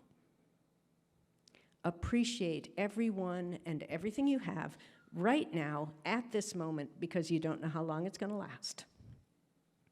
And then once you have redesigned your priorities, live by those priorities. Decide to live your life in whatever way you can to make the world a better place. Decide to live as fully as possible every breath that you are given, because it is a gift. Decide to love fiercely with your whole heart and soul, and to live to the greatest extent possible, so that if you had died last night, and you could have, that you would have died with as few regrets as possible. If you can do that, folks, you've lived a meaningful life. Crises pass, pain diminishes and passes, healing comes, joy is possible. You can get there. Keep doing the hard work of grief. Keep supporting each other. Keep relying on the people who get it. And resurrection comes. Life comes. Good things come. Let's do everything we can to make the future maybe even better than the past. And as we end, life is short and time is so very precious. So today I am really grateful to the Family Wealth Group, Donald, Jeff, Brian, for inviting me here to speak with you. And I am so grateful to every single one of you, because you didn't have to. You chose to spend just a few minutes of your oh so precious time with me. It really is a privilege. Thank you so very much. Thank you. Our next presenter is Lauren Hunter Smith. Lauren is one of 13 certified and registered death doulas in Kentucky. And Karen's cheering because all week I've said death diva. So, Karen, I got it right. But Lauren is just one of 13 in Kentucky. She's a Lexington, Kentucky native. She's volunteered with the U.S. Peace Corps, hospice, and other organizations that specialize in end-of-life care. In addition, she's a certified celebrant, home funeral guide, aromatherapist, sound therapist, could have used you a little bit ago, meditation guide, and green burial guide. She also serves as an advisor for Wendy Knoll Memorial Sanctuary in Lawrenceburg. I went to high school and kind of grew up in Anderson County. No, I'm not going to tell the story I was going to tell. Karen told me she would get after me if I did that. But as I said, death doula, you probably have had the same thought and question that I had. What in the world is a death doula? And just exactly what is it that they can help with? Well, we want to help you understand that too. So Lauren, if you would join our stage to talk to our family about the wonderful work that you do and continue to educate us. Would you all welcome Lauren Hunter Smith? Thank you. All right, good morning. I'm Lauren Hunter Smith, and I'm the owner of Bluegrass Death Doula. I started this work because I saw an opportunity, not just to do better for our dying, but for ourselves. And what really made me fall in love with that opportunity is that it doesn't cost money. We don't need infrastructure. We don't have to spend tons. We just have to be brave enough to talk about death. Today, I'm going to go through the services I offer as a death doula, how you implement those same things in your own home. We're going to do a little bit of death education and a little bit of end-of-life care. So we're going to go through the totality of death in 30 minutes. So let's get cracking. Boop. That's my logo. Boop. Okay, so as you probably guessed, the most common question I get is, what is a doula? A doula, in terms of the ancient Greek word, just means a woman who provides services. Of course, nowadays, anyone can be a doula. You may have heard of a birth doula, which is a person who helps an expecting mother plan and prepare for the arrival of their child. I'm kind of the same thing, but on the opposite bookend. What I do is help people plan and prepare for the end of life, and then I help their families follow through with those plans. So in addition to being a death doula, I am also an aromatherapist, sound therapist, meditation guide, home funeral guide, ceremonialist, and green burial master. When you meet with a death doula, we all do different things. There's not one standard set of things we do. So if you decide to hire a death doula, you're going to need to talk to them about the services that they offer. Without a doubt, the most important thing I do is advanced care directives. An advanced care directive is a legal document that speaks on your behalf if you are unable to do so. If you are 18 and healthy, do you need an advanced care directive? Yes. Not just because you need to know who's in charge of your care, but once you turn 18, you're legally responsible for the people around you. This is the most important thing you can do for your family. An advanced care directive is going to save time, it's going to save grief, and it's going to save you money. You can do it yourself. You don't need a lawyer. You can get online and Google advanced care directive, and you're going to find a million different versions. Go through them, pick one you like. The doula standard is called 5 Wishes. We really like this document because it was written by the American Bar Association and the American Association of Hospice Nurses. So it covers a really wide swatch of care. It's also legally binding once it's signed. So you don't have to go to a notary, you don't have to go to the lawyer. You fill this out, you sign it, 2 witnesses, and it's legal. I've been in situations where we filled these out in a restaurant and waitresses were our witnesses. Co-workers, neighbors, they all make really great witnesses. Legacy projects is something else that I help families work out. A legacy letter is the most common. You might write one letter that goes out to your entire family, or you might write individual letters. Regardless, those letters need to say these 3 things. I am sorry, I forgive you, and I love you. You can flesh out that letter as much as you want. You can talk about your life. You can talk about meaningful experiences, what the people in your life had meant to you. But more than anything, you need to say, I'm sorry, I forgive you, and I love you. When people are under duress, that's what they care about. You can also do more creative things with your legacy. So you might choose to do a full creative project. For me, that means I write down every single recipe my son likes. I keep it in a little book. And when he leaves my home, he'll take that with him. I also save my garden seeds and give them away to my friends and family because I really like the idea of them looking outside and seeing a bunch of zinnias and saying, oh, those were from Lauren. If you're an artist, you might do a final showing of your work.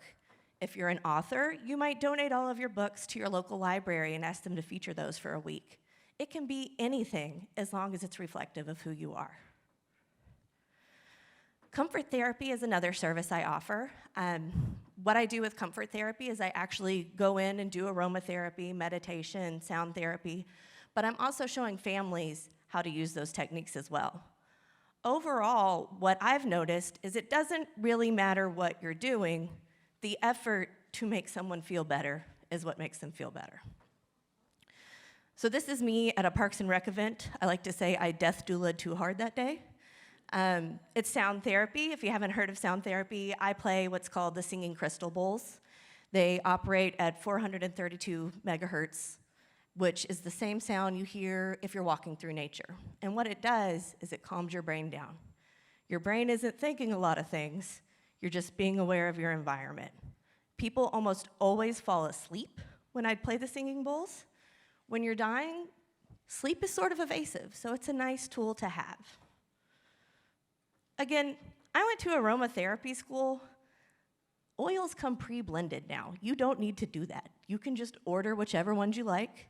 Hand massage, just get on YouTube, watch a few videos, but overall, you're just going to gently apply lotion to the dying's hands. Meditation, sound therapy are super easy to do at home. You'll just get online, find a couple videos or recordings that you really like, and you can implement those as well. Living funerals are something that I really hope we start trending more towards. Now, when I say living funeral, I think this is what people picture. This is a Spanish soap opera. Now, if you want your living funeral to resemble this, that's totally fine. But for the most part, it's going to be a more low-key event. My favorite living funeral I've ever put together was a final card game for a group of gentlemen. Yes, it was very, very sad at the beginning, but it is joyful by the end of the event. The people who attended have reiterated to me over and over and over again how thankful they are that they had that time to say goodbye, that they got that last hug. So it just, again, takes you being brave enough to talk about it, and then you can do these type of things. Vigil preparation is something that I help families with. I come in and we talk about what dying looks like. A lot of dying doesn't resemble living. It can be upsetting to see. So we talk about what they can expect. We also do what's called a death nest. A death nest is when we curate your space to be reflective of who you were. If you're in a hospital, you can do it. If you're at home, you can do this. If you're in a nursing home, you can do this. All we're gonna do is collect all your favorite things and bring them to you. I wanna make sure you have your pillow. I wanna make sure you have your blanket. I wanna make sure that your pets are coming in. I wanna make sure that there's lots of music and literature that you love. If you have a lamp you loved, tell me, we'll go get it. Fill the room with things that you love. It creates a much more personal space. So some of the most common sources of discomfort for dying people are associated with our mouths. A natural part of the dying process is that we dehydrate. Super easy tools to render that, chapstick and a little spray bottle. Quick trip to the dollar store, you're good to go. Now, with that spray bottle, we're just gonna spray enough to moisten the mouth. It doesn't have to be something they need to swallow. But we can put whatever we want in that spray bottle. If you love gin and tonic, that's what we're putting in there. You want red wine? You got it. Sonic lemonade only? I'll go get it. But it's another opportunity to really personalize a person's dying experience. Medical aid in dying is something that I get asked about a lot. You've probably heard it referred to as assisted suicide. As doulas, we don't say assisted suicide because suicide implies that there's life let to live. If you are receiving medical aid in dying, you're dying. You are going to be passing in a fairly short time. It's not currently legal in Kentucky. There's only a handful of states that do allow it. Outside of being independently wealthy, it's probably not something you can obtain as a citizen of Kentucky. Another technique we use that I like to talk about, because sometimes it gets talked about and sometimes it doesn't, is voluntary stop to eating and drinking, or VSED. It's exactly what it sounds like. Now, as living people who have just eaten a big breakfast, that kind of sounds terrible. But when you're dying, your systems are shutting down. We're not drinking as much. We're not eating as much because our body is shutting down. It's much easier on the people who invoke voluntary stop to eating and drinking than it is their caretakers. What voluntary stop to eating and drinking does is it just expedites a death. We go from unknown to about 3 to 10 days. So if someone is suffering, it's something you can talk with your hospice provider about, and they will typically give you additional medication to support you in that. Ceremonial services. Ceremonial services are something that was really important to me when I became a death doula, because some of my biggest death trauma is associated with eulogies that didn't talk about my person. They were canned eulogies. They were the same eulogy they give over and over again, and it's hurtful when the last words spoken about you aren't really about you. That's really, really hard. So what I do is I write something authentic to you. I might do that in association with a religious professional. I might do that in association with the funeral director. I might do that in lieu of them if you're not particularly religious. But it's something that can make a really, really big difference in grief. And that's just the definition. Embalming. Okay, so we're gonna switch gears a little bit. We're gonna talk about some death education things, and there's some services still sprinkled in. But embalming is something that people ask me about all of the time. Nope, you don't have to be embalmed. That is a choice you get to make. Embalming preserves a body and disinfects a body. If you're going to do a direct burial or direct cremation, you don't need to be embalmed. If you're not embalmed, typically a funeral home won't let you have a full public viewing, but your family is still allowed to come in and see you. And they'll fix the features, they'll add a little bit of makeup, so it's still a memorable, gentle experience. But no, you don't have to be embalmed. Now, there are times when embalming is desirable, and there are times when it's necessary. I completely understand that if I suddenly lost my child and I was never going to see them again, I would want them to have restorative care. I would want to see him. If you're gonna be shipped across the country, you've got to be embalmed. We don't know what's going to happen to you. So let's just talk a little bit about where this idea that we have to be embalmed comes from. So this is a Civil War tent. These guys are embalmers, and they would set up outside of battlefields. And you could go to them and pay for your embalming and pay for your body to be shipped home. What happened is during the Civil War, the train system was rising up. The trains want to be luxury travel liners. So they have this really luxurious idea of themselves, but at the same time, war is happening, and the trains are being utilized to ship bodies.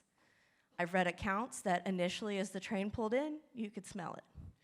And then you could smell the train coming. And then you just smelled death all the time because there were so many bodies on the train. So it's the train system that says, we're not shipping anybody, you have to be embalmed. What's interesting about that is at that time, that didn't mean any one thing. They might pickle you in a vat of vinegar. They might put you in a barrel of whiskey. They might stuff you with sawdust. They might have their own concoction that they pump through you. But this idea that you have to be embalmed comes from trains. Home funerals are what I would call a traditional funeral. It's what all funerals looked like about 100 to 50 years ago.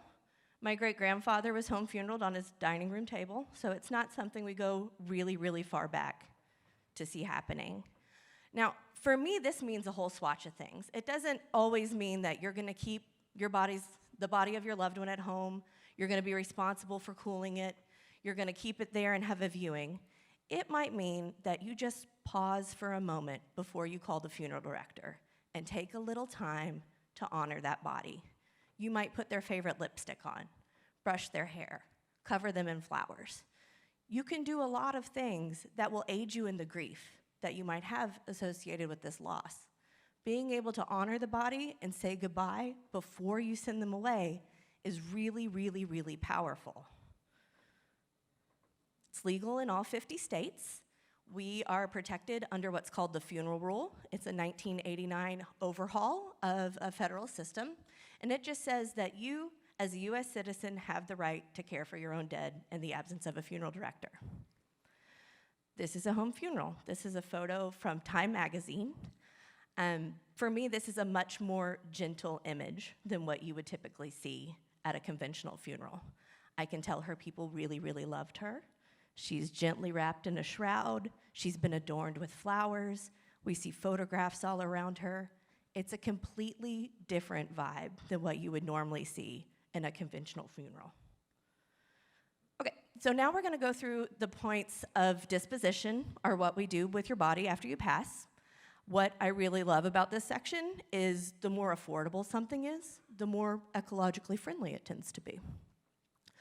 Organ and body donation. So UK is out of space. You can't donate your body to the University of Kentucky. You can to U of L, you can to the University of Knoxville. There are also companies who will pick up your body no matter what. Boop. There we go. Okay, so here in Kentucky, we have Donate for Life. They're really, really awesome. If you're planning on donating your organs, you have to be inside a hospital. You can't die at home and donate your organs. If you're in the hospital and you have anything viable, they're gonna come talk to you. This is a medical lab of donated bodies. This is what that looks like. Something I like to mention about bodies that go to a medical school is that they're kept. It's not a one and done thing. These bodies are kept for years and years. So if you do donate your body to science, you are really, really utilized to the absolute extent that you can be. Fire cremation. So fire cremation has become our most common point of disposition. It's really easy to deal with. It's really affordable. This is what a cremator looks like. If you go to Lexington Cemetery, you have the option to view the cremation. The family also has the option to push a button for the bodies to go into the cremator. If that's something you're interested in, when you sign up for your cremation, you need to make sure they offer those services. This is what it looks like after you've been cremated. You'll see cremains are large bone fragments. In the United States, we require that they go through what's called a cremulator. A cremulator just makes them a consistent kind of sandy, what you're used to seeing. Something to note with cremation is that even if you choose it, you need to choose a final disposition place for your cremains. Some of the earliest cases I was working on were people that had generations of cremains and didn't know what to do with them. So going into an urn is great, being kept at home is wonderful, but then you need somewhere to live permanently as well. This is an open air cremation. This is something we're starting to see a little bit more of. This is Crestone, Colorado. In Crestone, as a citizen, you can choose this for free, and the community will support you in doing this cremation. The body is placed within 2 sections of logs. Juniper branches go on top. Over the course of about 10 hours, the body is burned. There's a lot more cremains, but everyone tells me they want to be a Viking or a tree. Here's your Viking. Water cremation. So water cremation right now is being marketed as a brand new fancy thing. It's not.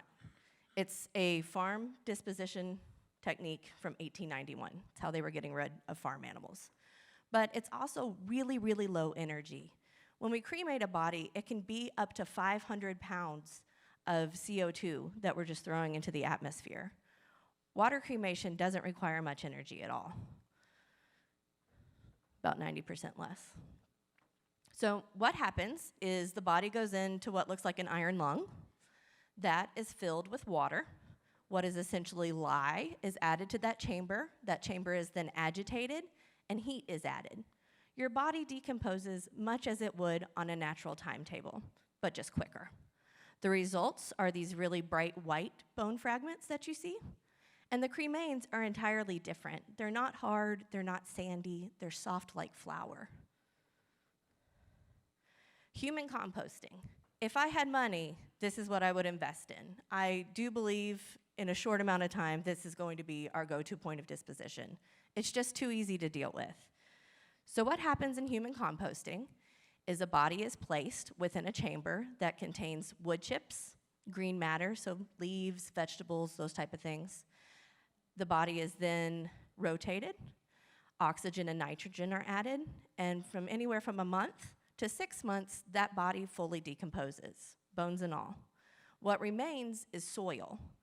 Now, at this particular facility, you can go pick up some soil and take it home as the family, and the rest of it goes to Parks and Recreation, which I think is really fun. Like, the rest of you is gonna go be in a park.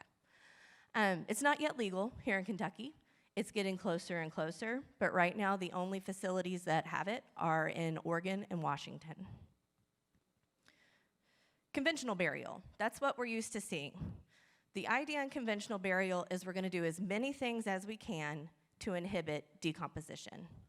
So we have a steel casket, the body is embalmed, that steel casket is gonna go into a cement liner, and that liner may or may not have a vault. So there's many, many, many layers that go onto the body to inhibit our decomposition. At 6 feet under, there's no oxygen exchange, so it's also an anaerobic environment. Here's a grave liner. This is a vault. Now, the reason we use those is they make landscaping easier. That's the only reason. And natural burial, we just add more dirt. So the grave, if it collapses, we'll just add a little bit more and go on about our day. But in a conventional cemetery, they use all these things so they don't have to get out a weed whacker. Mausoleums. Mausoleums are sort of in an interesting time right now too. Here's a conventional mausoleum. What happens here is those 4 little bolts come out, and that large tile will come off, and behind that there is essentially a giant file cabinet. You can usually put 2 bodies in each mausoleum tomb. Those bodies do have to be embalmed. Caskets go into what looks like a large cookie sheet full of a chemical called drip ease, and that just allows cemetery sextons to check on you every once in a while, make sure there's no leakage occurring. Right now, countries that are running out of space are starting to do vertical burials, and they look very much like these mausoleums, but rather than requiring embalming, they're using dirt in the same way you would here. Natural burial is why I became a death doula. I found out I could not be buried in Kentucky soil, and that felt ridiculous. In a natural burial, what we do is we bury you at 3.5 feet. You are gonna go into a ecologically friendly capsule, casket. It might be made of cardboard, it might be a woven basket, it might be just a plain pine box. We're gonna dress the body in natural fibers, and the idea here is that you are gonna decompose and you are going to rejoin the earth. While we are not particularly nutritious for plants, we do have a really good gut biome. So that's what we contribute to our environment. What I love about this is it's a much more gentle goodbye. You absorb back into the earth, and then you get to be your tree. So if you want to be a tree, this is the best way to do it. This is a natural burial at Larkspur. Larkspur is in Nashville, Tennessee. And you'll see it's just, again, a much more gentle image than we're used to seeing. The body is wrapped in a muslin shroud. It's been adorned with flowers. It's on what we call a shrouding board, which is just a wooden supine board. The family went on to lower the body themselves. They also helped in filling that grave. So it's just a much more involved, gentle way to say goodbye to your loved one. Home burials are something else I help people with. If you're in Fayette County, bad news, you're not gonna be able to do a home burial. If you're in a county that is zoned for agriculture though, you can do a home burial. What I do is I help people learn how to dig graves in their own property. But yeah, that's totally an option. It's legal in all 50 states. If you want to know if you're zoned to do it, you'll just call your county coroner and they'll be able to point you in the right direction. All right, so I just want to close with a quick story of the most difficult client I've ever had. I had a client for 2 hours. It was the most difficult I've ever done because she died in that period, and there was nothing I could do to really help that family. Having hired me, they knew there was a lot they had missed out on.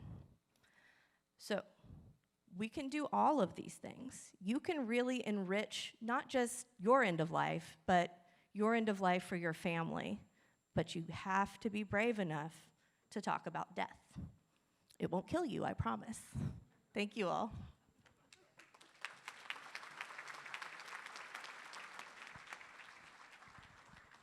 Lauren, thank you. Another round of applause for Lauren, please.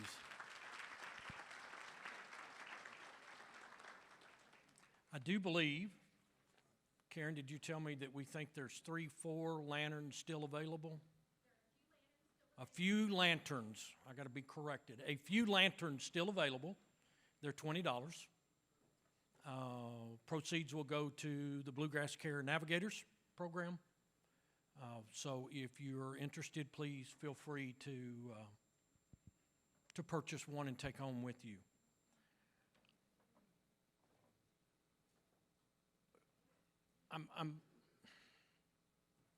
I'm all just almost speechless at this point. We've learned so much today. Such great information that's been brought to us today. You know, my notes say last speaker. I'm not going to call it the last speaker. Our concluding speaker is going to bring some energy to the room. She comes up to me. I'm going to tell a story on her. She comes up to me at break and says, do I have to use that hand mic? My hands just move when I talk. I said, I understand that problem. Those of you that have been around, you can tell I'm constantly moving my hands. I am so fortunate that my wife is not in the room today, because you'd probably be at my house this afternoon with her standing as my clothes go out the door. The joke around my house is I've got 5 closets full of clothes. Most of them are golf shirts, suits and things of that nature. So you're warded off from me. Tara is a professional organizer that serves in our area. Her team works to declutter, organize, reclaim spaces, no matter how much the clients end up with. It's not too much. They love to work with the young and the old, demanding, downsizing, and preparing. She takes her job very seriously, as all of us do and have. As a mom to 3 boys, she understands how organizing needs to be functioned for the whole family, not just one-time picture. She's got a lot of starting points and suggestions for us to get started today. Nobody likes to declutter. We like our stuff. You know, Donald and Jeff are famous for saying we need to protect our stuff. We've worked our entire lives to have our stuff, and we need to protect it. We can do some voluntary things to declutter. So, Tara, would you come join us to kind of give us a head start and a thought on what we need to do? Ladies and gentlemen, please welcome Tara Stewart. Absolutely. Oh, it works. It works. It works. I know. Hi, how are y'all doing? That's really heavy topics today, so I'm going to try to bring us back up a little bit. As he said, I am a mom of 3 boys, 16, 13, and 10. So we are incredibly busy, but you might be wondering, how does she even have the qualifications to talk about this type of thing? And I want to let you know that we work with clients that are in their 60s, 70s, and 80s that are going through the downsizing process, right? Figuring out what they will and won't give to their kids, or what their kids might not even want. And then also with clients that are in their 50s, 40s, and 30s that are coming to us saying, please let them know we don't want that. or this is the thing we do want, right? Or helping them to declutter a home of a parent or grandparent that has passed. Because I don't know if you've had to go through that process, but trying to purge and declutter a home of a deceased parent is a lot. And it's exceptionally a lot when you've just lost them, right? And you might have to sell that house immediately. And so there's an immediate need to get rid of things. So what I want to do today is give you 5 reasons. Oh, I have a clicker, don't I? Is this my clicker? Okay, cool. He was like, yeah, clicker. 5 reasons. All right, let's see here. Oh, I'm still on the screen. There we go. 5 compelling reasons why you should start decluttering now. And I want to preface this with saying I am not a minimalist. So calm down. I'm not going to tell you get rid of everything so you just have a bed and a couch. But what I do want to encourage you to do is to take some of the burden off your family members and start to go through things that you no longer use or maybe no longer use in this season of life. So real quickly, we'll go through the 5 and then I'm going to break them down for you. Take control of the process is number 1, right? Donating items to organizations that are important to you. 2, watch your family relish the items they select and cherish, because I'm going to tell you the memories you have, they might not have the same memories around those items. So one thing I've found is what you think they might want is different than what they actually would like and that they have memories around. 3, reduce stress if you have to quickly list or sell your home. And this is across the board. I tell my clients that are 30 the same thing. If for any reason you need to relocate for a job, if you need to go help your parents, if you need to transfer across the country, you don't want the added stress of now trying to make things look picture perfect for your realtor, because they're going to tell you to declutter. I promise you that's the first thing they're going to say. And if your garage is filled to the brim with stuff that you couldn't let go of and you're needing to move quickly, it gets really stressful really fast. 4, increased accessibility by decreasing clutter. Increased accessibility by decreasing clutter. And 5, lightening the burden for your children in the future. So let's do number 1. All right. I had to read the room on the first one, if you can tell. The ability and tax write-off to give to organizations you love. All right, so that's going to be you selecting what's important to you. So as you start to look through your things, let's say you are a collector of, I'm going to use my husband for example, comic books, and maybe now your grandchildren are collectors of Pokemon cards.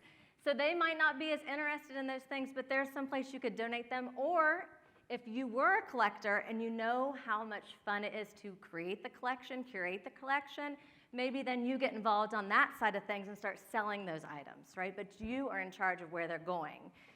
Watching your, let's see, yep, here we are. Y'all, go over here. Work at a speed that you're comfortable with. This is something we talk about a lot because, let's be honest, it's taken decades to accumulate these things. So I'm not expecting you to do your entire house at one time. It's near impossible. So going at a speed that works for you, by doing it now, you're going to be able to do maybe one closet, one room, one drawer. And that's one of the things we do when we're working with our clients is we work at their speed. Sometimes they're like, I'm done. I just want it done. I just need help getting it out of the house.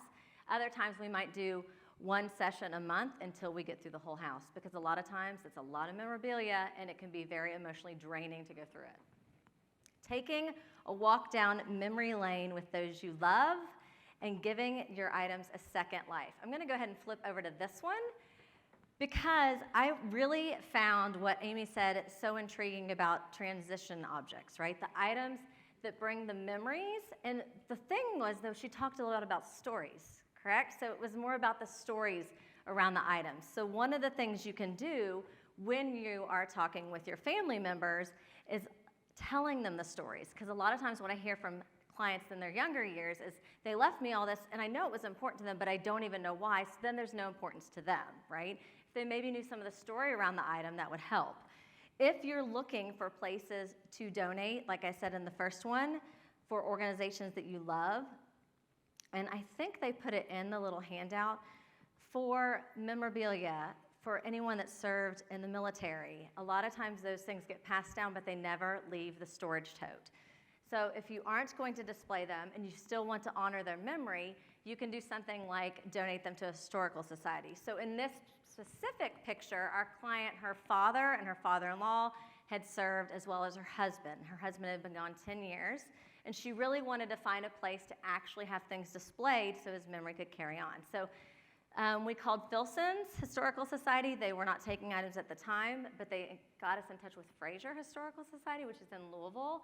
And not only did they take the items, they took the documents that went with it, and now it's going to be on display. The woman drove down from Louisville to Lexington to pick the items up, and it's going to actually show our client around and show her the display. So this is a really good way, instead of just passing it on and just collecting dust, because for a lot of it, that's the case, of getting it to where it can actually be on display and the history can be shared further. Another great one for things like this is local theaters. So a lot of small, my table in the back was talking about going to the theater today, and it made me think of them because small local theaters, school theaters, low-budget theaters, they're always needing historical timepieces. So whether you have coins from traveling, whether you have things like this, check with your local theater. So if you are a theater buff, that is a great donation place. Arts and crafts.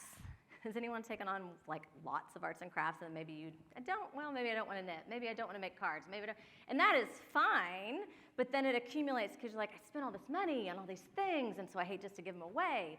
Local schools are desperately in need. We always give to our local elementary school art teacher because she has a group of teachers that she can then get it to. Serve more of a underprivileged area in Lexington or in your city, get it there, because they're typically the schools that don't have a PTO or PTA. Another great resource in Lexington is actually called Lex Center for Creative Reuse, and their whole purpose is crafts. So you can donate your items there. They're a nonprofit, and they actually host classes, so it's incredibly cool. It's only been open, I think, maybe a year. Books. I love books. That is probably the one thing that if you went to my house, you'd be like, you don't declutter anything. It's the books. But here's the thing about the books, right? So there's a lot of places you can send books, and again, depending on an organization that's important to you, almost every state has an organization where you can actually get books to those who are incarcerated. So they need books that actually encourage critical thinking, not just like the dime store things at Walgreens, but like really good books. So that's a great way to donate them. Again, we've got the schools that you can go preschool, you can go to an elementary school, you can actually do the Friends of the Library through Lexington if anyone's donated there before. The only donation location right now is down at the Central Library, but the picture where the boxes are open that you can see, that actually was music. And this is a really cool story because they will take sheet music. And then one of the things that we've tried to help our clients with is special requests by their parents that have passed.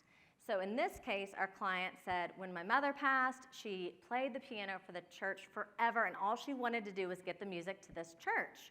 Church didn't want it. And this happens a lot because people want to get things to the right place, but sometimes places are like, we have too much.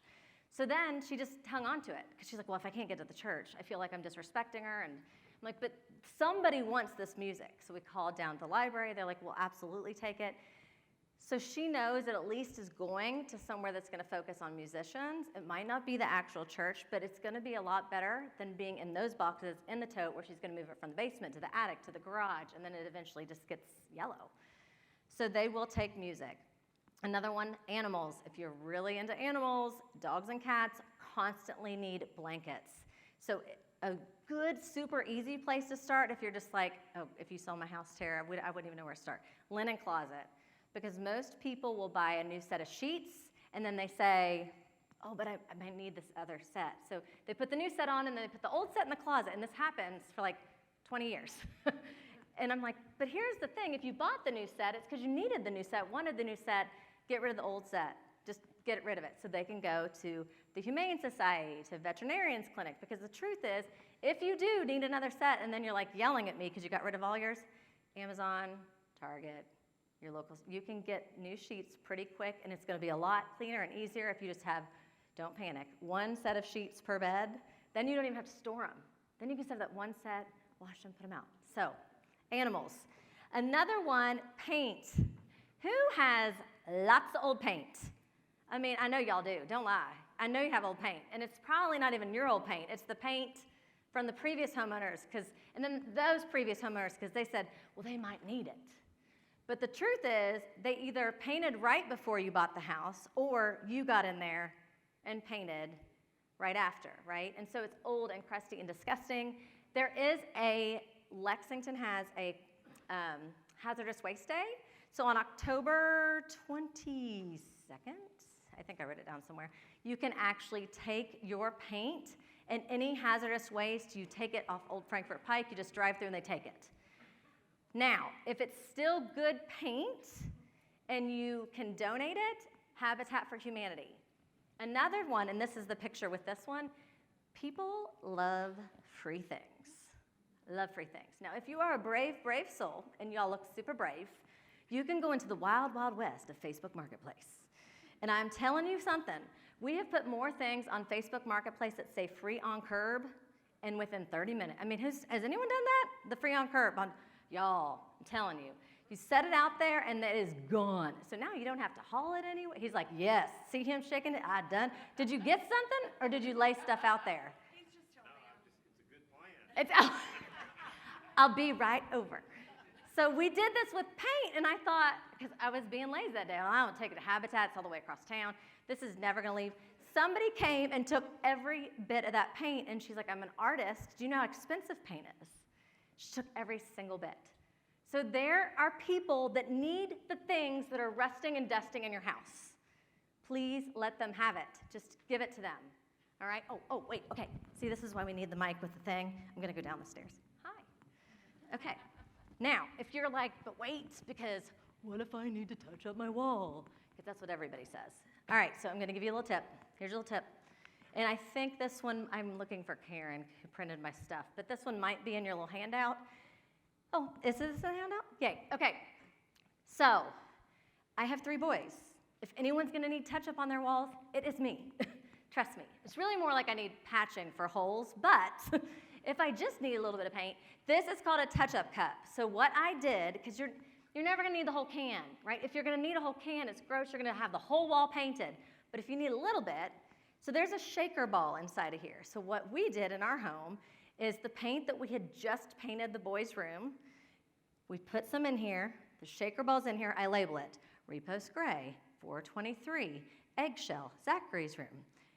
And then, if for some reason, something is on the wall again, you shake them, please, Jesus, let this be shut. And the paint goes everywhere, it's like Gallagher.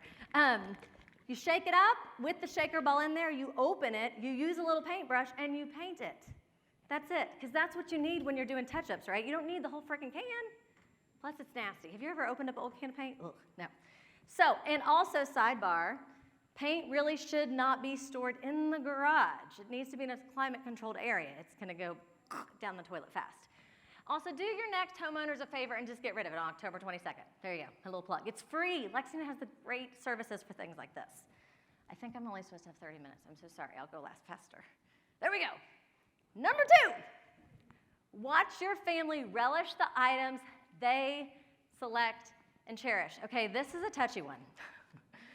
And I've seen and heard it from both sides of the spectrum, and I've also done it with my own family. So I'm going to go through these, and then I'm going to bring up some things that people have told us is really important to them. Ask your children what brings them warm memories. Or any memories. They can be bad and funny, too. That's fine. Whatever. We just want all the memories. And again, thinking back to what Amy said, tell them the story, right? This is such a good opportunity to share the story behind the item. This is going to, I'm assuming they're good stories, right? So this is going to be a great way to share the story, write it down. When she was, where's Lauren? She was talking about how she's handwriting all the recipes. Things that are handwritten, when I asked, okay, what are the treasures that are real, it's always the handwritten stuff. It's always the handwritten stuff, okay? Consider giving your children those things now. And I'm going to talk about this a little more when I talk about furniture, but for example, when I've got clients in their 20s and 30s, and they're upsizing, and they might have to fill a whole new room with furniture, this is a great time to look at your house, see if your children or grandchildren might need a whole bedroom set now, because maybe you're not hosting as many guests, right? Maybe your family's not coming to you now, you're going to them because they have smaller kids. But if you said, hey, do you need a whole bed? Do you like this? Then they can use it now, because what usually happens is they upsize, they get their own new furniture, what have you. when their parents pass away, then they have a whole nother set of furniture. Do you know what I'm saying? I mean, because you probably have the same thing in your house now. You've accumulated furniture, not only the pieces you bought and love, but the pieces your parents left you, and then their parents left them. So it just kind of builds. So if you go ahead and talk with them now, maybe there's a space you could purge and declutter and they could use it today, and you can watch them enjoy it, that's gold. Believe them when they say they don't want something. They're telling the truth. So we will be in a client's home and they'll say, but I know they want it, I know they want it, they want it. I'm like, well, let's text them right now. And so we'll take a picture and immediately, nope, don't want it. She's like, well, they're gonna change their mind. I'm telling you, in like 20 years, they're gonna wish I would have kept it. They're probably not, okay? So just believe them when they say, okay, we're gonna throw my mom under the bus. Sorry, Mom. She's in Ohio. We're video recording this. Hi, Mom. My sweet mother held on to this drum set of my brother's for years. See, if I'm 46, he's 30. I don't know, there's math involved. But my brother is in his late 30s. Drum set for years. He lives in California. Like, how y'all gonna get that there? Oh, we're gonna get it there. Jeff doesn't want it. Okay, so finally, this is last fall, after them keeping this drum set since he was like in high school, in their attic, then it was in the basement, then it was in the garage. She's like, okay, fine, we're done. The church is having a yard sale. And I love the church, and if I give the church the drums, they're gonna sell it, and it'll be awesome, and the church will have somebody. I'm like, great, Mom, please just give her the drum set. Well, let me check with him one more time. No, he really doesn't just, okay. So there goes my dad, takes the drum set to the church. Well, Mom calls, almost in tears. They sold the drum set. I'm like, that was the point. And she's like, no, they sold the drum set, I'm from Wilmington, to Wilmington College, and we go and listen to them play all the time. So now I can go listen to them play on Jeff's drums. I'm telling you, again, I was supposed to bring it up, now I'm gonna cry. Okay, I'm telling you this because people could be using those items. You could be blessing somebody else.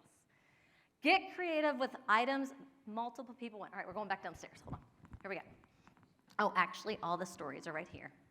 Hold on, story. Oh, I forgot my cat. He's very important to this story. All right, let's talk about multiple people wanting things. Now, I am very blessed because my grandmothers did this correctly. One grandmother was like, okay, I'm done, just take it all. So she would ask us specifically what we wanted. Oh, come here, kitty. Mine was this ugly cat. Now, she was like, but I have this jewelry and I have this china. Oh, we're gonna talk about the china. Y'all, don't worry, we'll talk about the china.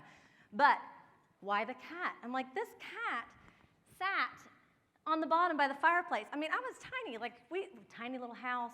We didn't even get to sit at the adult table, so I never saw the china. I didn't know what it looked like anyways. But we saw this ugly cat.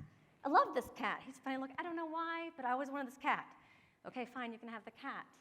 Thank you. Same thing with my sister. All she wanted was this green dish that my grandmother would make cranberry sauce in. I know you guys have a memory, right, of your grandmother or your mother making one certain dish. You got every holiday, and it was always in that particular dish. She's like, I don't want anything else except that green bowl. I'm like, that thing is ugly. What are you thinking? She's like, it's so, but that's my memory. So every Thanksgiving, and my grandmother's passed, every Thanksgiving, my sister Nicole makes the cranberry sauce, not as good, not good, but it's okay. Cranberry sauce in that green bowl. That's all she wanted. And my grandmother thought she was nuts, and she wants this cat. I don't know what my brother got, probably another drum set. But the point being, she never would have thought in a million years those were the things we wanted. To this day, my mother is still trying to give us her china.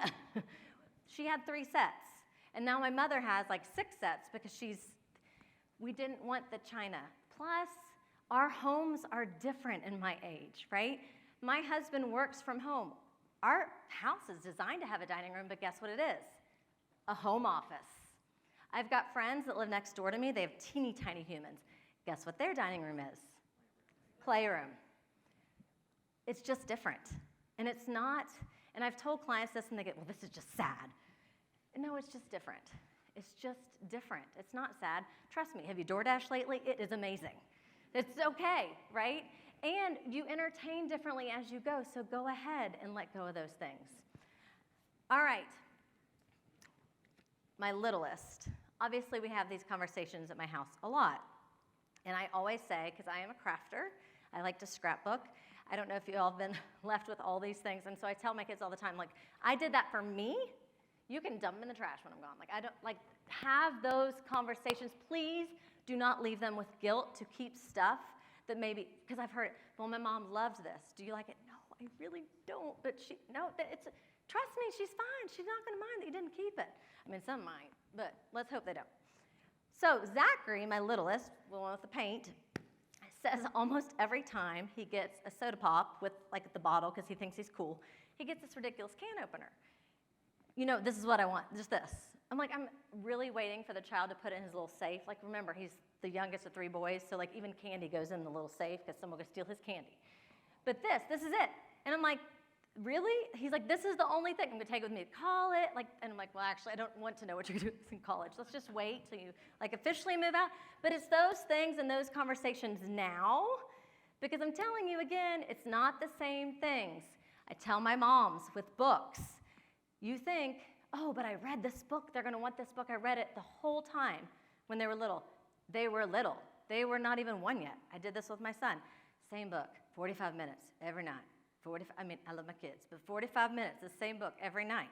He doesn't remember at all, but I do, so it's on my bookshelf. So keep in mind which ones are attached to your memories and which things are attached to your kids, and ask them.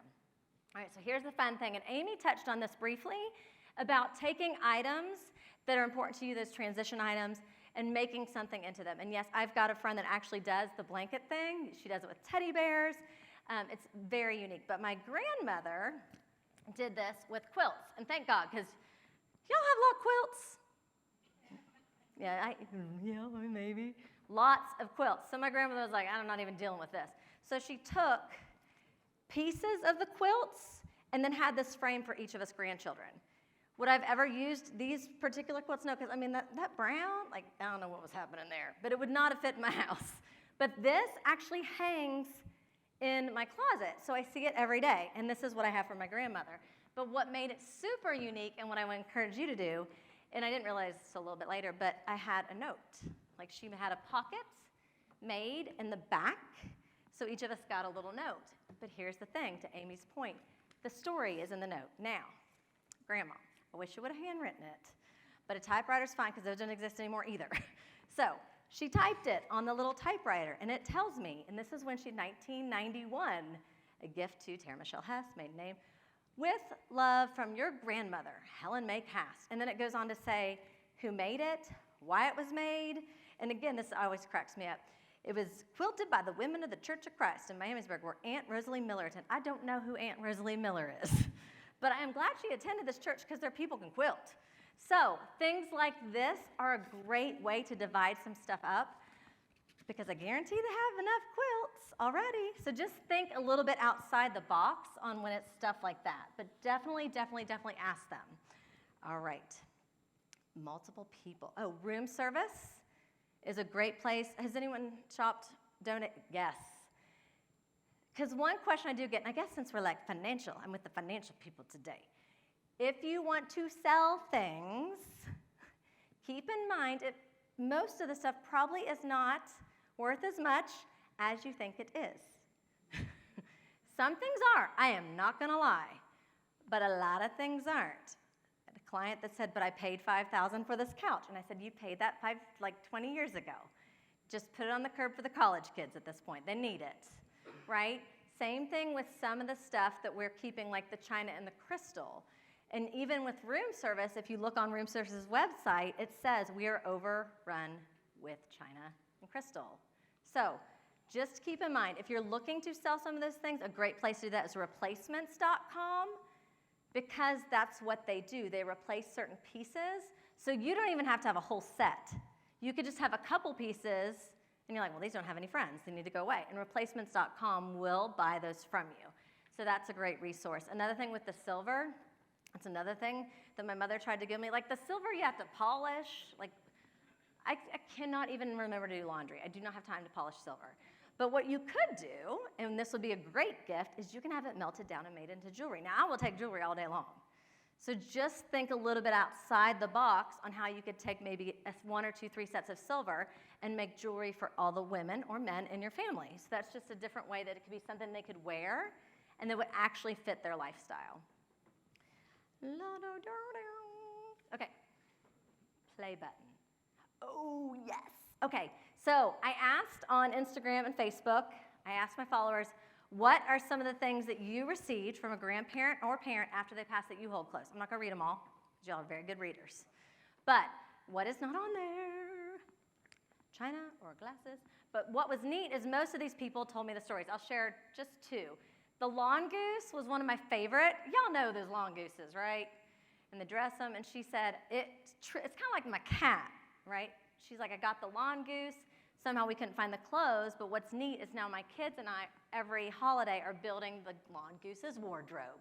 So it's a memory from her grandmother, but now it's going to be a memory with her own kids. I really wanted to picture that lawn goose. The rolling pin's another great one. This was from a woman whose grandmother taught her how to bake. And a rolling pin, I mean, those wooden things, they ain't going bad for nothing. So that's a great one. Again, these are things that they had memories about. The other thing that I asked just yesterday on Instagram was basically, all right, let's do the reverse. What are the things that your parents or grandparents left you that you're like, oh my gosh, please, what are you thinking? Hummels? Does anyone have any Hummels? No? No one with a Hummel? Oh, I see a Hummel in the back. Hummels, precious moments. They're like, where am I supposed to put all? Because, precious moments. Because, winner, chicken dinner. Okay, because here's the thing. The hutches that everybody had that held all these, we don't have those either, y'all. We do not have hutches. Oh, yep, there we go. We got one there. Silver serving dishes. Their wedding gown, not sure what to do with it. Things that were important to my parents but weren't to me. Oh, 3 sets of china and 2 sets of silverware, plus I've got my one wedding set. What am I supposed to do with this? Okay, this is the other one I was going to ask you guys, because I don't, for Frostia? Foristas? Okay, yes. Fostoria, thank you. I had several people mention that one. I had to look it up, and I was like, I should figure out how to pronounce this, but I figured y'all know. So that was one. Someone said she had over 100 pieces and nowhere to take it. So things like that are what people are saying that are in my age and a little bit younger, like, what do I do with this stuff? Let's see. Clothes. She said she got a lot of her mom's clothes that she'll make into quilts. And then I always find this one interesting. Santa Clauses. Does anyone else collect Santa Clauses? So she's like, and think about how many Christmases my grandmother and mother were alive. I have a lot of Santa Clauses. So just some of the things that you, again, and I'm not saying that nobody wants them. I'm just saying ask before you pass them down. All right, where's the little clicker, my friends? Here we go. Beep, beep. Reduce the stress if you have to quickly list and sell your home. Start with easy spaces. Linen closet is always one of my easy go-tos because, again, it's typically, and I tell every single client, go ahead and start doing it now as if you're going to move. It's so much easier when you're doing it as if you're going to move. Linen closets are easy wins. How many towels do y'all really need? Not that many. You're doing laundry, right? So just less is more in this case. That's an easy spot because there's usually not emotional attachment to sheets and linens and things like that. Another one that's actually in the handout is your junk drawer. And I know you have 1 or 2 or 3 or 4 or 5, or maybe one in the office and then maybe one in the garage. A lot of times, most of it is just decisions you haven't made yet, or very expired coupons, or possibly spare parts to an IKEA piece of furniture that you're never going to use, just throw it out, right? So it's those type of things. So again, there's not as much emotion attached to those things. It's an easy win, easy things to clean out. And also, another one that's not a junk drawer, but I know somebody has one, the Folgers tin with the spare parts. Okay. I feel like we need to come to Jesus moment. Like the multiple ones of them, and they're so deep that you don't even know what's in the bottom of it. Okay, don't have a heart attack. They look like they're gonna have a heart attack. I want you to dump it in the trash. Okay, stay with me. Don't leave. Please don't leave. But I'm telling you, if something was to lose a screw, if the screw from this chair fell out right now, your first instinct now is gonna be like, well, did you see that? Because now I'm going to the Folgers can. It's my time to shine. I've got that screw in the Folgers can. You don't. You couldn't even find it anyways. You're going to take the screw, you're going to go to Lowe's, you're going to go to the guy, and you're going to be like, well, you might not go to the guy because you're not going to ask, right? You're just going to go find it. But you're going to go, and you're going to say, where's this screw? And they're going to say, right here, and it's going to be 25 freaking cents, and you're going to go home. And that saved you so much time, and it's the right size, and it fits. So do me a solid. And if you don't want to throw it out, you can donate it to Habitat. Habitat always looking for that kind of thing. But our most recent garage we did was 3 organizers. Took us 9 hours. It was a 3-car garage, and half of it was dumping out Folgers tins and toolboxes. Like, well, my dad gave me that toolbox. I'm like, okay, well, then I got this toolbox. And then my son gave me that toolbox. But for some reason, there were fully stocked toolboxes, every single one of them. So literally what we did is I wish I had a picture of that. The whole garage floor is covered, and we basically sorted into categories, and I said, you were allowed to pick 1 hammer. Because here's the other thing, by this point, you might not even be doing any DIY anymore.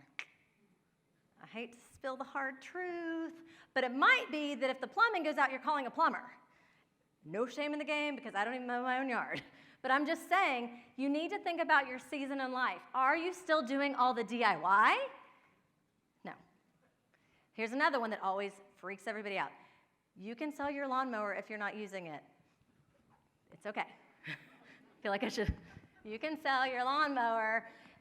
This one took me 6 years with my husband to get him to sell the mower. You know how long we've had someone cutting our grass? 7 years. 6 years. Well, what are we going to do if they quit? Well, I don't know. I think we might find another lawn guy. Just saying, they're everywhere. They're everywhere. Plus, you're supporting a small business. So get rid of the lawnmower. And that is a great one. If you want to be super popular on Facebook, put a free lawnmower on Curbside Alert. They will be just sitting outside your driveway for like a month just waiting for more stuff. I am not lying. All right, so I don't even know where I was. I should probably look at this. Easy spaces. And I realize the garage isn't always that easy. However, you want your garage to look big and spacious. Now, to quote Jerry Seinfeld, this is what he says about garages. Stop me if you've heard this one before. Garages sound a lot like garbage. And here's what happens. Here's the life cycle of an item. Tell me if you can relate. You buy the deep fryer, because everybody got the deep fryer. And you join the deep fryer Facebook group, right? Because everyone's going to show you how to deep fry, because it's the new Instapot, y'all. There was the Instapot season, now we have the deep fryer. And you're all into your deep frying everything, and then you're like, this is too big. It takes up my counter space. There's no room in the drawer. So it goes to like a closet. Okay, you may or may not use it twice a year. But then you're like, oh, I need this closet space because now I've got all these. So you move it to the garage. Lots of stuff doesn't come back from the garage because it rhymes with garbage. It's right next to the trash cans. So, again, that is not my skit. I probably did not do as well as Jerry, so credit to Jerry Seinfeld. But think about it. That is where a lot of that stuff goes because you're not ready to make it. Cost me money. The money is gone. You hanging on to it does not bring that money back at all. I feel like I just got all like, be realistic about how often you use something. But I use this for my punch bowl. How often are you entertaining now? Right? And maybe you are. In that case, you use that punch bowl, baby, all the time. Get it out, punch right now. We might get it out right now. But one example I have is we had a client that had totes and totes and totes and totes of plasticware, paper plates, cups, like totes. Well, I throw parties. Now? Well, I worked for 30 years in like advertising and marketing, and I used to throw all these parties. So, and I get kind of what Amy was saying, right? Like it's your identity. And so part of that is going, but now we don't. And so having 8 to 10 totes of plasticware does not serve us. But I knew with her, she was in a Bible study group.